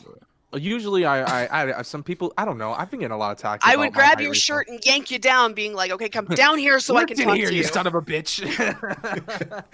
It's but yeah, that's as violence I'd probably get. But even though it's virtual, there's a very mental connection when you're in a virtual reality space and can talk and move around with those people and whatnot, right? But at the other side of that is for example, let's say your family spread out all across the country, and you put on a headset to have Thanksgiving dinner. Like you're all sitting at a virtual table, but then you take the headset off and like you're sitting at a table by yourself with food on a plate, and it's like that's not the same, with the right? Hungry That's what's gonna Man make thing. you sad and depressed. That's what I was thinking Right? too. It's like there's a lot of physical things that you cannot emulate. Like Right. And so That- it's like a double-edged sword, which is why the gaming and entertainment side seems to work so much better for this than as a catch-all for just society, right? Because if you log online to play video games with your friends, like once that session is over, you take the headset off, it's like, oh, I miss that. Like you know, like it's not, you don't feel sad that you're back in the real world in the same way, because like the fun was over there in the virtual world. So like that's gonna make you want to come back. I don't know if I'm explaining You're not selling this well. this concept. I like it. I think they should focus on the gaming and all that stuff, but also Yeah, like if they- you meet up with a bunch of friends to watch a movie, like you can still get that experience in the virtual world the way you would in a movie theater. Yeah. But then because we all know entertainment experiences are for a set amount of time, and then you go back home. You can now do that with Netflix and a Discord bot. So like, hot. I mean, Fine. you you're just starting a villain era for somebody. Like that whole Thanksgiving analogy fucked with me because I'm like, that's how somebody becomes like. For real. Yeah. But yeah, go on, Rachel. I was going to say one of my concerns is that I think we should worry about safety in the metaverse, because if you're talking about a virtual space that is by definition like everywhere egalitarian, but there's going to be a lot of kids in the metaverse, and because I mean you only have to be 13 to have a Facebook account now, and What? yeah, That's wild. yeah, that's not new. yeah, No, that's not. wild. I'm sorry, I'm old. I'm just saying that if that's like the age barrier for entry, that is still not that's still not old enough. And then you know what? There's already stories of women being harassed while in the like proto metaverses that we have now, and it's safe to me. Safety and civility should be like one of the top, if not the top priority for everybody working on this. I know it's not going to be, but if I were in charge, this is what I would focus on. I'm that's a really good glad point. I wasn't the cynical one, because I'm here thinking of like the Matrix, surrogates, all these like we've seen this before. When everybody's currently online, everybody tries to fight a way out. So the only way you can do that, going from these movies and stuff, is you're also the bad guy. You're making the utopia, but you also got the Badlands. And how are you gonna do this when it's like McDonald's advertising and shit? I don't know. Like it would have to get really funky sci-fi. It's just. Yeah, like we're gonna get there. It's gonna be a bad. You're not metaverse. gonna be alive when it happens. You're okay? gonna be there, Will. You're I, gonna be I'm not so convinced it's that far away. Like I'm convinced the way we're not that seeing it. the internet changed the world over the course of like 30 years. You're gonna be in the Right. metaverse in the nursing homes. Like Yeah. like 30 years ago, this was not society at all. Right, but also tech has halted in some regards in terms of how we actually like. I'm thinking in gaming, right? Like it doesn't get much better. It can, but we're getting to a point where we've passed the peak. So I'm not saying technology in general. I'm just saying like if we do, I might be leaning where Frost is saying is just like, hey, maybe we'll see this when we're fucking in the retirement home already, and we're like, I don't even want to see half of you bastards anyway. So I mean that's gonna be where this becomes the most attractive to you. what? Because you I as an feel like old you man gotta stop who what can't you- really move the way you can't, like you're gonna go in the virtual world and be young again No. and like see all I'm your gonna old friends fucking and- bust a hip trying to do Lizzo Beat Saber. That's exactly what's gonna happen. All right, you don't want Is that. this gonna be like, is this how escapist meetings would have gone back in the day? Is we all just like turn up at like a virtual round table? Yeah. No, because you've heard Nick. Nick doesn't give a shit about anything. Nick is just like, hey guys, I need for us to edit this video for what's his name, Darren Mooney, and then shit like that. You know what I mean? It's fine. Like I think you're thinking too small potatoes, Will. I Like, think just you're like thinking Lampy too said. big He potatoes. said, That's the "I'm problem. worried about a Sword Art Online scenario. Like it's not that impossible. I'm not Like- saying it's not. I'm not saying it's impossible. I'm just saying. like within your lifetime, you will I'm be just able saying- to control an avatar with Well- your brain within a VR headset. all right, so now you like I'm now you're talking. no, crazy. I'm like put money on it. I feel like before you die, Will, you'll I be able feel to do like this. I am a Hispanic male that barely made it. I wasn't supposed to make it past my 20s, so I got like 20 years in me, and I'm gone. That's it. every all right. every So- Hispanic man thinks that. 20 years is easy, done. Every Hispanic man thinks that. I'm like, my mom's still alive. I ain't gonna make it to 40. yeah, my I'm like, there's no way. my grandfather lived to 98, and he was a smoker. So I don't know. I That's think the hate that keeps them alive in the smoke. That's the, usually yeah, what ends up doing spite. it. The- I'm just saying, the my hate family and the runs on smoke. spite. That's Yeah, what if we're he gonna do. stopped- If he stopped, he's done. You gotta keep going at that point. Okay, well, I feel like we may have exhausted this topic. We'll move on to our final one for the evening. I copied a question here. Speaking of from cynical. John Lee Wombley. Yeah, No, from TV One Up Gamer. I feel like I copied the question. it was about yeah. using Twitter. Yes, it says completely off topic, but now it's on topic. So welcome. We'll answer this first, then we'll go into the rest of this. It says, are you guys still individually going to stay on Twitter? And if not, where will you go? I'm staying. I can open this up. Yeah, I'll open this up pretty. Yeah, I Until I have get no a intention of check leaving Twitter. on that Twitter thing, which is never gonna happen. I'm there. What? I'm sorry. You can just like, I think you only need like 2 forms of ID, and you get. Yeah. I did that for the Escapist, and they said no. And then I did that for Oh. Ubisoft. They also said no. When And was then I this? realized they don't give a fuck about me. I only have like 2 followers, which is okay. Tragic. I know. Yeah, I think it's a follower account thing. Once you Oh, it's do I that, know. I've met with the self-verification, person who verifies it. Okay, I know that's how funny. this works. And they still told you no. How- You know, how it's broke really into funny. his house. Full disclosure. My older brother, the one who's 3 years older than me, not my oldest brother, because I have very many brothers. He works for Twitter. He's a finance guy. Okay, so you're gonna check me off. Check me off. Didn't Never get a gonna check. say that. Never gonna say that again in my life. Okay, well, okay. Let them check me off is the name of this episode. Mm. I'm just playing. Go ahead. So, like, yeah, I agree with Will. Like, the check mark stuff is BS. Like, I wanted a verification mark. I didn't ask my brother, to be fair, but like, they should have just unfair. checked the last name. You have more Just of check the a last use name. case for it as a CM than anything. So that's Yeah. really weird. You would think, right? You would think, but whatever.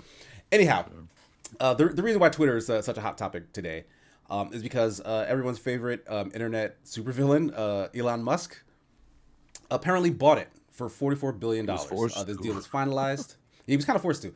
I have this fun theory that Elon. It's probably not even a theory. It's probably just what happened. Like, Elon likes to. He's a bro. He's kind of a bro kind of guy, right? And his Twitter fans like egg him on to do X, Y, Z. And so as a bluff, he offered to buy Twitter. And Twitter, being Twitter and knowing how chaotic the job and the company that they own is, was like, oh yeah, absolutely, for that amount, sure, buy it. And not wanting to sound like, you know, a fraud, Elon just kind of kept walking down this step. Lawyers got involved, and even when he wanted to back out, it was at some point he just couldn't anymore. So now he's out $44 billion. He now owns one of the most prolific and problematic social media platforms on the planet. The question now is kind of what's going to happen with it.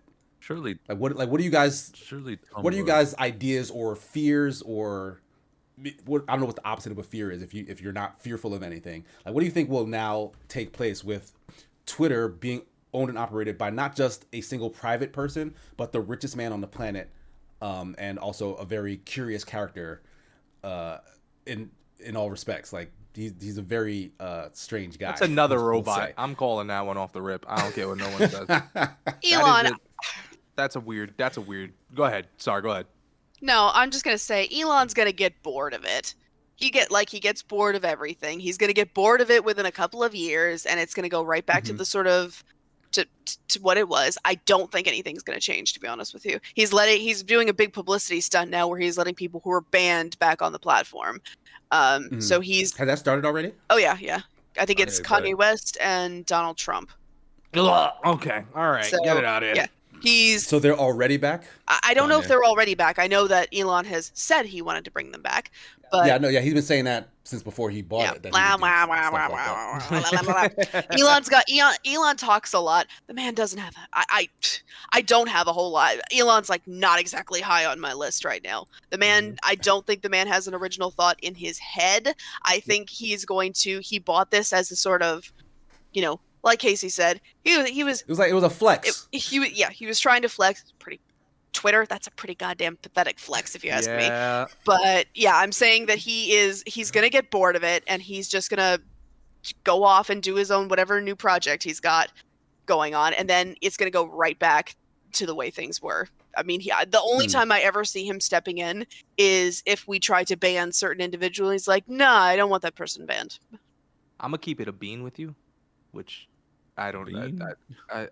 I've It's never the Bronx heard. to me. I'm sorry. that- I'm gonna be honest. I've never heard that I phrase. drove through New York once. I never heard it. You ain't been in the right spot, my man. Okay, so I'm gonna keep it honest. I have to always forget to code switch. That's my bad. Casey brings out the worst in me. So my thing that comes to mind, it kind of just echoes.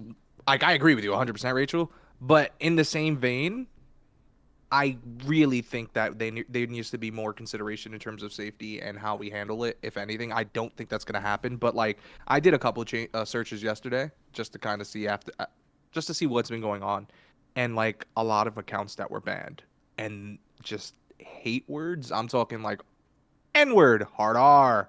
I'm talking like calling women very not nice things. These things are not exactly new to it. However, I've seen a big explosion of it when I was looking up certain terms and I was using some of our software, and I was like, I don't quite enjoy this because of the fact that this is just going to allow things to get more rampant. And obviously this is going to have a big backlash if it explodes. If it gets to a certain point, and I just can't fuck around with that, because at this point, like, I already understand my mute button is crazy. My block button is crazy. So like, I know not everyone's going to be doing that, but in the same vein, like, dog, this needs to get better before it gets worse. Will it? Probably not. But the fact that we have people like fucking Kanye and fucking Mr. Yo, Cheeto but graduation himself, though. Fuck that. Fuck him. Fuck everything. But my about that. beautiful dark twisted fantasy. I don't give a shit. Listen, Casey, No, we don't have. We don't have. to don't go into even this. get me started. My man got me fucked up, man. We do not have to go down the Kanye rabbit hole. This is about Elon. This is about one eccentric rich person. Oh, it's one not rich another. person who thinks they could just say and do what they want and be fucking explosive. Oh, that's fucking weird, because that's just like the other previously mentioned person. But here we are. Yeah, but we're talking about Yeah, one. You and got not to do the your other. weekly billionaire though. Pace yourself. Oh, yeah. I'm starting to think, Casey, there's this little trend going on. You're talking about a lot of billionaires in terms of our conversation. Hey, Hey. this is the news. This I is like it. There's the other news guys to gotta talk cover the about. news. No, dog. It's a little. Is there? It's a little portion called Eat the Rich. There you go. Oh, I love Eat the Rich. I just had breakfast and I'll eat a rich right now. That's easy. Tax until they die. What? I mean, isn't avocado toast kind of a ritzier? I got it from breakfast? Aldi's. Isn't Fuck off. I don't have money. All right. I work bougie at as well, Will. Ubisoft. Sit yourself down. All right. Well, to get a little bit back on track here, I read an article from The Verge that essentially the title of it, for context, is "Welcome to Hell," Yeah, I'll link it. I had it. I'll link it. because It got because blocked. essentially they're saying No. like what Elon has inherited is kind of a dumpster fire. Like Twitter before Elon was not some kind of utopian or like well protected platform where communities and groups felt safe. Like it wasn't that. Like yes, a certain very hateful and annoying individuals were blocked and banned. Hooray for that sort of action.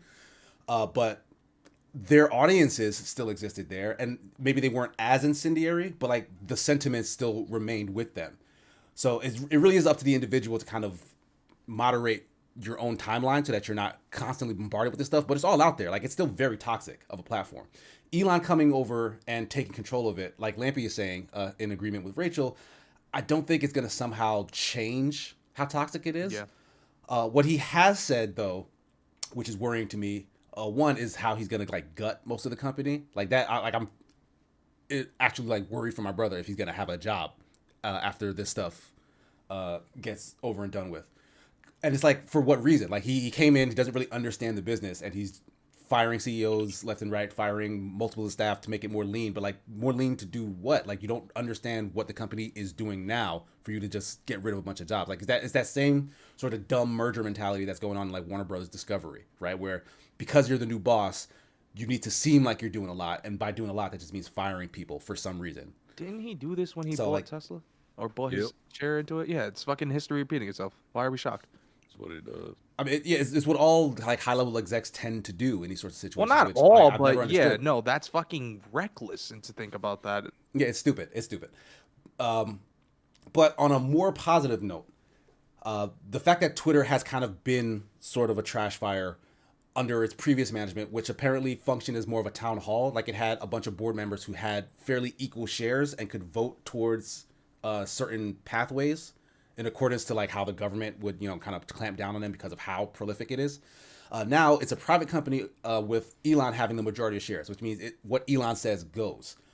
That could go in a bad way, but is there a possibility that it could go in a good way? Is there a possibility that there are ideas that come from, the internet at large, maybe not Elon himself, but, there's an off chance he might have a decent idea. Is there a direction that Twitter can be pushed in now that it's controlled by a single individual that would be beneficial to it as a platform? Like, does anything spring to mind? Either you guys or chat. I mean, with the Verge article, I think he's ruined. Even I don't know if it was this article or a different one on the same topic, talking about what was it, Truth Social or whatever. Oh God! Right, the Trump. Yeah, the Trump one. Even they competitor. moderate all the hell because they had to, because no one wants to invest in it. No brands are coming through because you don't make money on social media. The product is the people.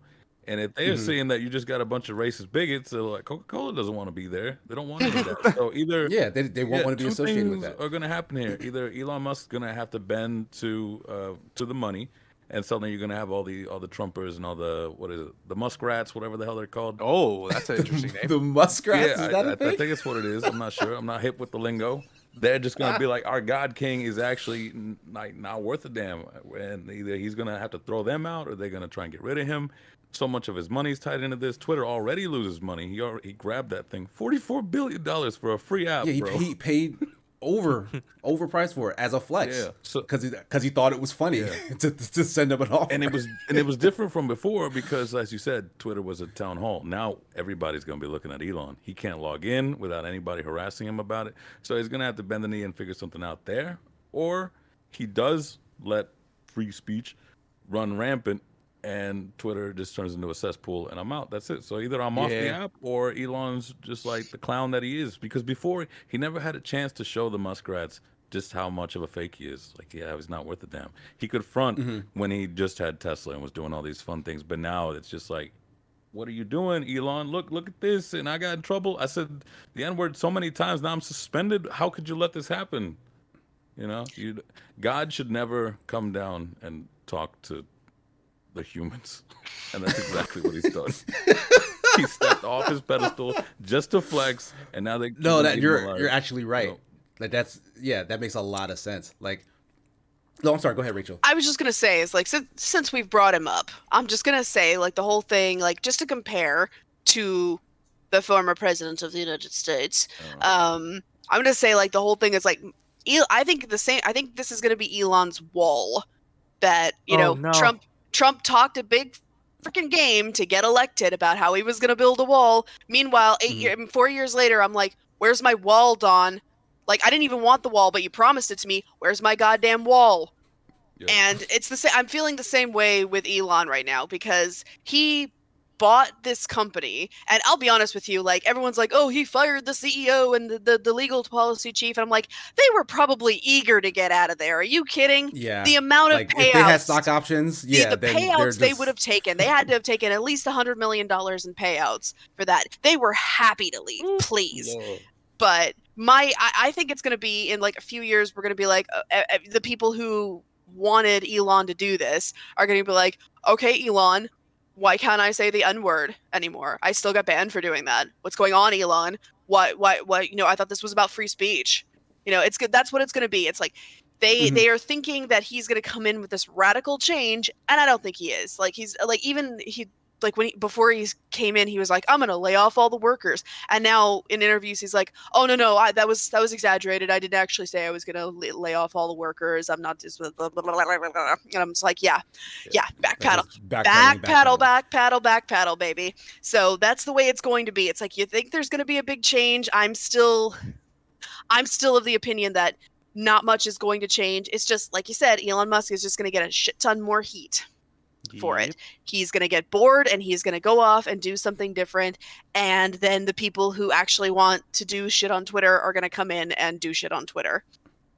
But those people will be Elon's people then, right? Yep. Like, because that's the problem. Like he'll leave it to like, that makes sense that he'll be like, oh, I'm so busy, I can't focus on just this, so I'm gonna go back to my other thing, and I'll appoint this guy and that guy from this place and that place to now run Twitter for me. So like they'll answer to me, but it's on them now, right? So like he'll just pass the buck to whoever he sticks in charge of Twitter. Yeah. But like those people who I'm assuming will be at least competent in trying to make that company work will have to do the same stuff that Twitter was doing. So like perhaps Elon will be able to say like, oh, well, they did it and it's not me. And Twitter can get better because, you know, the people he appoints there do have a vested interest in making it a platform where brands want to stay, which means people want to stay. Therefore, the bigots and the hate and speech and stuff has no place, right? And so like he'll just have a scapegoat, like, oh, well, you know, they're doing what they can. Like if it was me running it, because you know I'm busy with SpaceX right here. But if it was me running it, I'd let him go wild. You know me, you know me, bros. So like, that's kind of energy I feel like he gives off. Like he's really not about the shit he says. He just says what will get the crowd hype, which is a symptom of a lot of egomaniacal people, like Trump, like Kanye. Like they say what gets a rise out of people because they love the attention, and like they don't really consider or oftentimes really even believe what they're talking about. Like Trump got this radical after he became president because the base ate it up.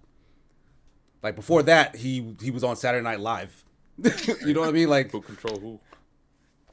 Right, exactly. Except Like they're kind of victims. They're like that Verge article was hit the nail such on the head. So Frost, did you send the link out? yeah, Can't Because can't add those links. Yeah, I'll it probably put wouldn't let in you, the right? So I can Discord, actually and do then it. There you go.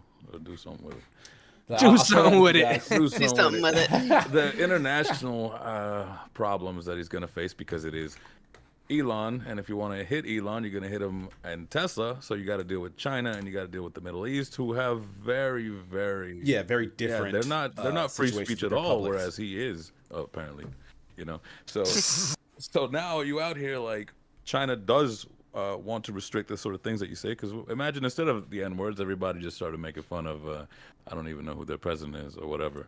Your Tesla factories are gonna get burned to the ground if you let that kind of stuff happen. Yeah. Elon is not as powerful as he thinks he is. That's what happens when you add a B. Yeah, like billions. and in a very similar way to how a certain genius rapper. He's not a genius has rapper. been He's a found- goddamn has- idiot. Watch your mouth. He's a certain genius rapper has found out that he's not untouchable. I've heard Little Uzi I feel like rap Elon better will than have a Kanye. very Oh, similar. but he goes. Will I will delete you. off the You podcast can do right it. this second. I've heard better than Kanye. Calm down. He He hit his goes, peak bro. from and then he dropped. from Lil Uzi. I'd rather Uzi. hear Little Uzi than Kanye. So I can't. Well, I already knew this. I cannot take. Your Listen, musical we can't have opinion this. seriously. Listen. This is the exact same conversation everybody had with Chris Brown and did all this disgusting bullshit. And I was like, yeah, no, he became a terrible person, and yet people still listen to his music. And I'm like, you're a fucking idiot. The same thing that happened with R. Kelly, who's been grooming, doing all this stuff, and people All right, still listen listen, to it. You're a listen. fucking idiot. So immediately, Listen, wait, listen. Casey, I'm finishing my point. If you know all the anti-Semitic bullshit he's saying, all the attention that he's grabbing, all the hate mongering that he's doing, and you're still listening, all in all, I say this, and everybody say it with me with closed captionings, you're an idiot. Here. That's one point. I'll But take all the points. but What's his butt? the art and the artist are two different things. Terrible Like reason. this is a this is a Terrible argument. conversation that happens all throughout time. And it's still like, wrong. People make adaptations of not Edgar Allan Poe. What the hell is that man's name? The guy Oh, who you're talking created Lovecraft. All right. Lovecraft. H.P. Lovecraft, right? We all know he was a raging racist, but does that all of a sudden mean that any sort of cosmic horror scenario is untenable? Like no one should listen to or read or watch a cosmic horror thing? Right, No. but if Yeah, you but- support Same thing with it, Harry Potter. you support like it. people still love Harry Potter and J.K. Rowling's works. They don't support or care about what J.K. Rowling's views are on but transgender you rights. Correct? Support it, correct? See, that's think- my problem right there. Go, Rachel. Like those two things are mutually exclusive. I think You're right. part of it is that you have to consider like, can you separate art from the artist while the artist is still alive? Like, since you brought up J.K. Rowling, I would say no. That's why I've worked really hard to put Harry Potter behind me, because I don't support her views and I don't want to even bring up the topic of her written work, because I feel that it's to do so would be to give her attention that I don't feel to give her space in my discourse that I don't think she's earned or deserved. And only thing I will ever say about Kanye at this point is that there was a point when I felt sincerely sorry for this man. Oh yeah, 100%. Because of the shit, because he and I have been, it was a sort of similar situation. I'm not going to get too personal, but like some of the shit he's gone through in my life, I've gone through similar situations, and it was there was a there was this feeling that I thought this man has been through a lot mentally, and I sympathize with him, but that is no goddamn excuse for the things he has said. And at this point, I'm, this is entirely subjective. And if you still want to enjoy his art while not supporting what he says, I still think that is a valid thing to do, even if it's not what I want to do. So I think, separating art from artists it's something that's a decision that you have to make yourself. It's not something that you can do unilaterally. I agree with that. Put it that way. Yeah, I agree with that. I agree with Rachel to a degree. I feel like it's, but in the go ahead. same vein, you allow this to continue happening. You're still don't put that on That's me. 100% what it is. That's not true. That's an 100% extrapolation no. to like the nth degree. Because I'm listening to music that he's made in the past. You're saying I somehow now support the words and actions he's doing today. My man, art. Because what you're getting at right now, Will, is that any form of art, any literature that you read, any book, the second something is discovered about the person who created it, at that point you need to now throw out whatever this artwork is when it's already shaped you as a human being. Like the books that you read as a kid, should you find? My man. Yes, shaped my you man, as a my man. Will, have you not you not watched movies, TV shows, cartoons, music, listen, and whatnot that have my point of what imprinted on your identity as a human? As Isn't that not what art human, is? there are Yes, parts is that not have what art impacted is? me. However, in the same thing, as a growing adult, there are things that have to be adjusted. So when you support things that are like that, and that are just embracing all of this sort of hate and fucking bigotry, and I get it. Listen, Kanye. So wait. does the art You're embrace hate and bigotry? Hello, my good sir. You're still supporting the individual who created said art. How am I supporting the individual when I publicly dislike any and everything that he says? It's almost like as if you listen to his music that they get little 30 cents or whatever it ends up being, where there's still a thing. Like, it's not exactly a rocket science method. I understand where people are going to have their differences. 100%. I do. There's just lines that need to be, once you cross a certain line, and I feel deeply impacted based off the bullshit Kanye did, but bullshit that Elon did. Because at first I was an Elon bro for a bit. I won't lie to you. I loved the fact that he was being able to say things that were anti. But at the same, once you start to see behind the curtain, you can't fuck with it. If you fuck with it, that says a lot about your character. And that really, really is not a great situation if you ask me. Because then at that point, like, again, I loved listening to fucking, when Ignition Remix hit, it was different. It was different. Do I listen to it? Trapped in the Closet was fantastic. I don't care how shitty it is. It's fucking great. Am I listening to it? No. Absolutely not. Because I think that shows more of my character than what it ends up being. Because now I'm like, all right, so we're just gonna let this fly. We're gonna support this. Instead of blackballing. Okay. Like I know that we're off topic right now, but like I have to say, like, while that makes sense, like if the artist is doing something to that degree that you vehemently disagree with, you as an individual are like, all right, well, I don't want to mess with the products that pay them anymore. Like, I feel like that's absolutely fine. But to an extent, that is performative, because that doesn't change anything. Like the pittance that you pay towards that artist isn't the reason why that artist is doing and saying what they're doing. Like, that's that person's individual, like, that's a whole other human. Like, that's not on you as a person who liked the song that they made 10, 15 years ago. So for you to then say, because I am a good person, by I don't know if you're a good person anymore. All of you guys are bad people because you continue to. Like, that's performative. That's the kind of energy that's the kind of energy that thrives on Twitter, like the kind of toxic version of Twitter that we're trying to get away from. I look at it like this. Right, you have people, and I've seen it. It happened with Elon. It happened with these other billionaires. It happened with Trump, and it happened with Kanye a lot recently.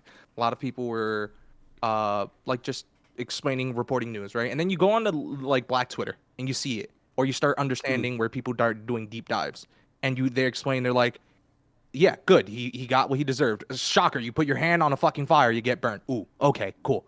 And then you have this group who are just like, and I'm not saying you're in this group, so don't get offended, but who are fucking out of their goddamn mind, who are saying that now he has the freedom to do and say what he wants without any repercussions. People who support him, and I mean the diehards that go to that extreme level, it's that sort of headache, same thing that happens with Elon in this situation right about now. I'm like, dude, y'all can't be riding for him. This is the same thing with the Rogan bros. Are you absolutely mentally there? But there's always going to be a contingency of people who are like that, where like you can't really reason with them, you can't talk them out of the stance that they have. I get Because that. they're in like, love. Yeah, You can't tell somebody who is in love that they're not. that's just This is not logical support. That's This why is I think this is it is. emotional. Get in there. Yo, it is emotional. That's why I think in between both of you, I think we steal their shit. So like, Oh yeah, 100%. Let's do that. yeah, like J.K. Rowling, Harry Potter. I don't really like. I don't and mess with it. Andrew S. and Yokina Cat in chat are bringing up very similar points right now. So by Will's logic, is he not morally complicit for the exploitation of child labor used to produce the tech he's using to join this conversation? He's giving money to the people responsible. No. And Yokina Cat says, so if you have favorite movies where Harvey Weinstein was involved, are you supporting what he did? It's a rabbit hole discussion. It's a thing of moral responsibility. You physically cannot be as morally responsible as anybody would like you to think, because you have paid for, you probably do support, you do enjoy something that is problematic. Now, when you hear about it and that's on you, like, do you want to, do you not to? I'm just of the like, so, yeah, sure. Separate art from artists, but is that possible? Like when people think Cthulhu, I don't think most of them think Lovecraft. It's in the public domain. Let's start just ripping his stuff, putting it everywhere else. Start stealing Kanye's style, dude. Make him irrelevant. Take his licensing. I don't know if he still owns it. It's like the Beatles don't own their own music, you know. Also, Howard Lovecraft is dead. That too. So H that's part of stand it. for Howard. Yeah, Howard Phillips the H Lovecraft. I thought it was health points Lovecraft. HP's not Harry Potter. I'm very confused. Crazy. Also, I will add, Elon Musk is also backpedaling a little bit with regards to Kanye, because he's saying he was not involved in Kanye being reinstated on Twitter. Yeah, So he's already distancing himself from this it. is the shit that gets me confused, where people get to a point where they've either lost it in terms of ego or forgotten a certain amount of money and just think they're hot shit. And then now it's, again, you put your hand in the fire and expected a cool breeze. Are you mentally there? You know what I mean? And I can't deal with it. All I can say is that I'm thinking of shit and like I'm reading over, and some of this I don't quite understand, so you have to pardon me. But I look at it like kind of what Yokina said. There are a bunch of Harvey Weinstein films that I obviously enjoyed prior. Do I watch them right now? When it comes down to it, for the most part, it's a little hard to say because then I got to look through. But if I know and I can actively avoid it, yes. If something came out with Disney right now, and I stand by this, that was utterly fucking disgusting, whether it be human trafficking, some crazy dumb shit, I'm referring to everything under Disney. You think I'm going to watch Disney and support that? Maybe I'm too much on a high horse right now, and I'm thinking like, yo, yeah, we have to set standards, and if we consistently allow this to fly, and we just show that we're going to show our support left and right, knowing this, No, and it's I agree with irresponsible. that. It's completely irresponsible. It's definitely comes down to I agree with that it's gotta be sentiment. personal for sure. Like I dropped Goya. I dropped Goya in Yeah, a heartbeat. yeah, same. You know my same. mom hates me for that shit now. I be cooking with the Aldi shit, and it's not the same. I was like, yo, no, that's it. It lost me. I ain't having none of that Goya. Same. Like I haven't eaten at a Chick-fil-A in I don't know how long because same deal. But like, but like the thing is like, yeah, it has to be a personal decision. Like Yeah. there's Of course, like it's all personal. there's decisions. stuff in Kanye's discography that has touched me in a way. You gotta stop saying that with Harvey Weinstein in the conversation. It just we need to stop. He said, I don't want Kanye touching anyone anymore. This is bad. You're the I'm one saying, making it weird, Will. Yeah, Will's making it weird. Go ahead. Like there's stuff formative in like the stuff I've listened to from his discography that it doesn't matter how nuts he gets today. And I agree. the man is off his rocking horse. I am so sad that this is the case. Like he's just You didn't see took the a writing on the giant wall? steaming pile of shit. But the thing is, there's always the hope that he would at some point get better because we know he has a mental problem. It's not like this is a mystery. Like he's diagnosed bipolar. Like I have That's other a friends who are terrible bipolar who have excuse, though. I'm not saying it's an excuse. I'm saying it's information that we are aware of, which is why I don't understand why every time he does go on a rant like this, it becomes sensationalized. Like we should all be ignoring Kanye. I say- The news media, Yeah, like, ignoring it. We should not be giving him this entirely platform. From 1 to 100. I say steal it. I'm saying like those aren't the same thing. Those aren't the same thing. Ignoring like what he's doing and how he's behaving today, because he wasn't the same person when he made those tracks. It doesn't He wa- change. You're the- still supporting the music that's behavior. in Donda, his most recent album. The music that's in Donda has nothing to do with the messaging and situations that he's talking about right now. Like there's nothing anti-Semitic in Donda. Right. I'm not listening but to him. You're going praise Hitler back and- to the art, and that's not the point. The point is the individual. That is the point, No, because I'm separating the art from the artist. That's the entire individual point. created said thing. The individual. So you see the how you are individual- not separating the artist Because from the art? in the same vein, right? My thing is that I look at it like a child, right? If you have a child and you raise them and you teach them to do what you can't control every aspect of it. Life will occur, right? You do your best. And when your child fucks up, right? Whether it be the future or the past or whatever, they're young or old, they fuck up. You keep them accountable and you have to make them take the L so that way they learn.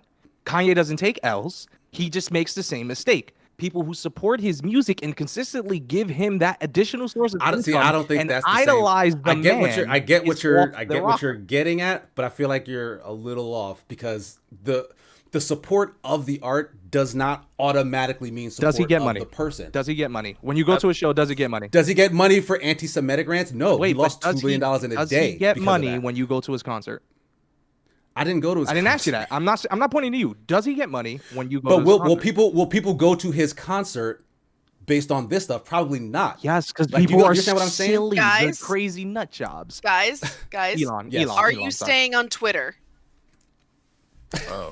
I'm just yanking your leash a little bit Forgot what we're here. talking about. Right. No. Okay. We Keep us should get off together. this topic.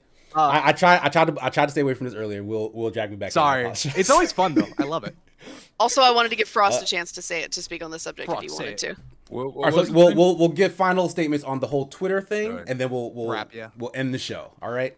Like So go right ahead, right. Frost. Twitter to me was always a business thing. Like when you're a content creator or whatever, you get into that space to sort of like meet other content creators, but also advertise to the normies, whatever the terminology is for people who do this with no interest in business or networking or any of that kind of stuff, right? It was like my not so formal LinkedIn.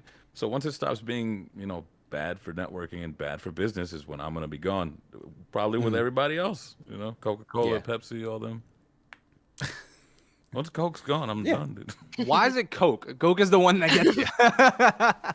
Because Pepsi just like got that weird mid taste. He's a Coke guy. Okay, I'm not mad Did at you it. say meat taste? No, he's. What are you hearing? Are you good? I heard him say weird meat taste. I think you've been I listening see too that, much but nah, Kanye. You just- gotta unclog your ears, buddy. Nah. I might well, end, well, I'm gonna yeah, end like- that discussion with the whole financial support. I get it. So just rip his CDs, Casey. I'll burn you a mixtape. You will never. I he will can never do- see I can another cent of absolutely you. do that. Absolutely. Like I get it. Black in head was raw. I loved it. I will burn that. That's how it's spelled Good to out. know. Okay, I just need how it's confirmation. spelled. That's all. Yeah, you burn it. He'll never see another cent. You enjoy the music you loved. There you go. Yeah, easy. But yeah, So all right. Any other final thoughts on the Elon Musk buying Twitter scenario? I say just wait it out. Elon's going to get bored and he's going to go screw off and do his own thing in a little while. And Yeah, I can see that. yeah, because I mean, like I said, I have Elon Musk is one of those people that I've it's always gotten under my skin that he's ever been lionized because the man has never had an original thought in his head. Any ideas he has ever come up with, he's taken from somebody else. And people are so enchanted by this like wisp of personality he's got. His family's also fucking terrible, by the way. The only good thing I've ever heard him say is calling his father an asshole. What? So, his father, who, There by you the go. way, is married to his 20-something stepdaughter. Oh See, my God! What the fuck? that's the problem with social media. Everything I learn about these people has been against my will. Yeah, do I not just fed accept you. any of I, these things, I though. just force fed you some more. You're welcome. But yeah, I'm staying. You know what? I'm staying on this platform out of spite. I am going to outlast Elon Musk on Twitter. If it's There the we last go. thing I do, Keep like the it. spite alive, because that way you'll never die. That's I it. will live forever. It's genetic. Yeah, I think for me, Well said. I'm under the impression that like it just again, my shit is so curated. I don't really see it, and I see it more so when I actually do like work stuff and I'm using social and see like, wow, this is a disgusting fucking dirt pile. Yeah. But for the most part, I think I'm kind of echoing what Rachel had said, where what's gonna happen, we don't know. We're all just giving it a guess. But as soon as it becomes a point where like things that are muted, I can now see again. Like if I have to deal with Mr. Cheeto again, I will fucking flip no, I can't do with it. I don't expect anything. I expect it to just kind of ride down for a bit. I do wish, and I've been saying this for forever, I do wish we had someone of power, like a woman of color, actually specifically running a social media platform, because I think that would purge it for the best overall. And I know that sounds really dumb. Obviously, that you need to kind of get like someone with experience in that bad boy. But I look at it in that vein, and I'm just like, if this was a thing, I would love to see what the end all be all results would be, because I'm like 90% sure Twitter would be in a better place, not perfect, but a better place than what it is now. Real quick, one of the people Elon fired was Vijaya Getty, who was she was the head of their legal policy. So we did have a woman of color who was if not in the top role at Twitter, at least in a very high role. So blame Elon for that too. Ah, fucking nay. Okay, go ahead, Casey. Let you talk about stuff, and then the Kutsi or whatever you do with Naruto. I don't know. Yeah. I don't know what it's called. It's not even important. I'm in the same boat. Like I'll hang around. I'll wait and see what happens. I've never really been one to take Twitter seriously. Like I use it as a tool, like Frost said, as like marketing. You kind of need to be there if you're gonna play around in this video game internet landscape. Like before getting my job at the Escapist, I barely used my Twitter. You know what I mean? So it's there for those purposes. If it turns out it's unviable or like it makes no sense for me to continue to be there, like I just won't be. But at the same time, like all the nastiness that exists there, like I know this is very difficult for some people to do, but you can filter it out. You can ignore it. Like, hit that mute button, hit that block button. If Ye or Trump are back on Twitter, hit the mute. Yep. Like you don't need to see their stuff yourself. You'll probably hear about it at some point on the news anyway, which is another thing that like Twitter's just an echo chamber anyway. So Twitter just tells you what's already going on in the world. So like if Twitter gets more worse, that's just you being made more aware of how bad the world already is. And at that point, go ahead and leave it. Like if it's not doing anything positive for you, then go ahead and save yourself the mental energy. But like there's no way to know for sure right now. I hope that the however many % chance that this actually becomes a good thing can happen. Like I have no animosity towards Elon Musk. Like, yeah, he's kind of a shithead, but like I don't think he's really said or done anything actually harmful yet. I point out. So like maybe if he can use this to maybe somehow give himself a better reputation online, as I'm sure he wants to do, like he wants to be seen as the savior of mankind. Like I think it's a thing he's literally said before. Like if he wants to basically earn that sort of a title, then like maybe he'll do right by the amount of power he now holds by being the sole proprietor of this platform. But other than that, we'll wrap things up. Thanks everybody for joining us for this show. It was a longie. I apologize. Not entirely my fault, but I do apologize. It's my fault. Frost, why don't you let folks know where they can find you and what you'll be up to this week? So yeah, this week a lot of Escapist streams, so be on the lookout for that. Actually doing one with Amy in like 2 hours or so. Yeah, later today. Yeah, and then one on my channel, twitch.tv/theotherfrost, where I'll be finishing up looking at spooky demos and then going back to normal demos. There's no Thanksgiving demos, are there? You gotta get all those turkey Yeah, games. food games, but yeah, that's it for me. All right, Rachel, what about you? Well, since I just got back from GamesBeat Summit, I'm still kind of tired. So there's actually not going to be any blog posts for Sunday or for today or Monday. So, but I am going to be on Game S Mornings tomorrow. I believe, for Halloween, and I'm going to be wearing a completely different costume for that one. So tune in to see what I come up with at the last minute. But yeah, there's that. And then this week, probably going to be posting, if not this week, it's early next week, posting my God of War Ragnarok review. So stick around for that. But yeah, that's the big thing right now. Nice. And last, but again, not least, the Wilsey Blogs. Where can people find you? What you really up to? I wish it was the least. I love Casey so much. Honestly, you have to follow us on Twitter. It sounds really. Hey guys, the whole thing we should have been talking about. Yeah, follow us there. Because fucking why not? At Wilsey Blogs. Yeah, no, for me, there's been a lot that's been going on in the UB universe, the UB verse. I don't know, making up things. I'm making up things. I've seen it in internal emails. Welcome to the UB verse. I'm like, all right, calm down. Anyway, yeah. So, it's been chill. It's been low key for me. So I just recommend following on that. If you've been keeping up with The Escapist, if you haven't seen the side quest episodes, I highly recommend. Very funny. We're like getting it. here's the beauty part. This is so great. In the last episode, which is Don't spoil anything. no, I'm not gonna spoil anything. It's not a spoiler. Why would I spoil it? I'm not stupid. There is a big last minute surprise. Like last minute to the T. Like I've only just got it into Omar. So like just be on look. It's probably like only less than a minute of your life, and it's fantastic. So if you're not already watching at The Escapist, please watch. If you are a pro, you probably already get it in advance. But yeah, no, I highly recommend there. And then, just keep an eye on that. I will be on more streams eventually once I figure out my life for The Escapist. But right about now, I'm still working on something big for work, and I can't say anything about that. But we'll get there when we get there. And if you want to just catch up on what I've been doing for work, I would recommend subscribing on YouTube to Ubisoft Game Plan, where we just do guides and this sort of infomercial, like edutainment sort Great of vibe. work on that channel. Absolutely, go check it out. It's a fun time. Thank you so much. We're working with KC. We're doing things, man. We're doing more. So like, Yeah, man. I highly recommend to just sub or just I don't know, if you need help, look us up. Also, if you're playing a Ubisoft game on a PlayStation, use the goddamn help feature. People forget that that's a thing, and I'm like, I work on that. You know how hard it is to upload all that to fucking Sony's back office? Oh god. Anyway, that's just me. All right. As always, you guys can find me here on Twitch at SigmaGears9, as well as Twitter, the Hellscape platform. So that's usually where I update what I'm doing next. So keep an eye there for updates. A word I literally just said. But later today, 2:30 p.m. Eastern Standard Time on the Open Party channel, I'll be doing Super Smash Sunday. I don't think Jeff will be joining me, so I'm gonna have a special guest join me in person. Some of you folks can probably guess who that is. It's Naruto. No, literally, Naruto's gonna come join me. But other than that, I should have a new review dropping soon-ish if I can do some editing later today.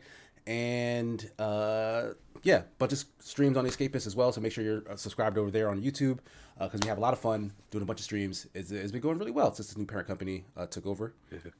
And excited to keep being on the internet, I guess. I don't know. I'm rambling. Thanks everybody for joining us. Much appreciated. We'll see you next week. Happy Halloween. Bye. Happy Halloween.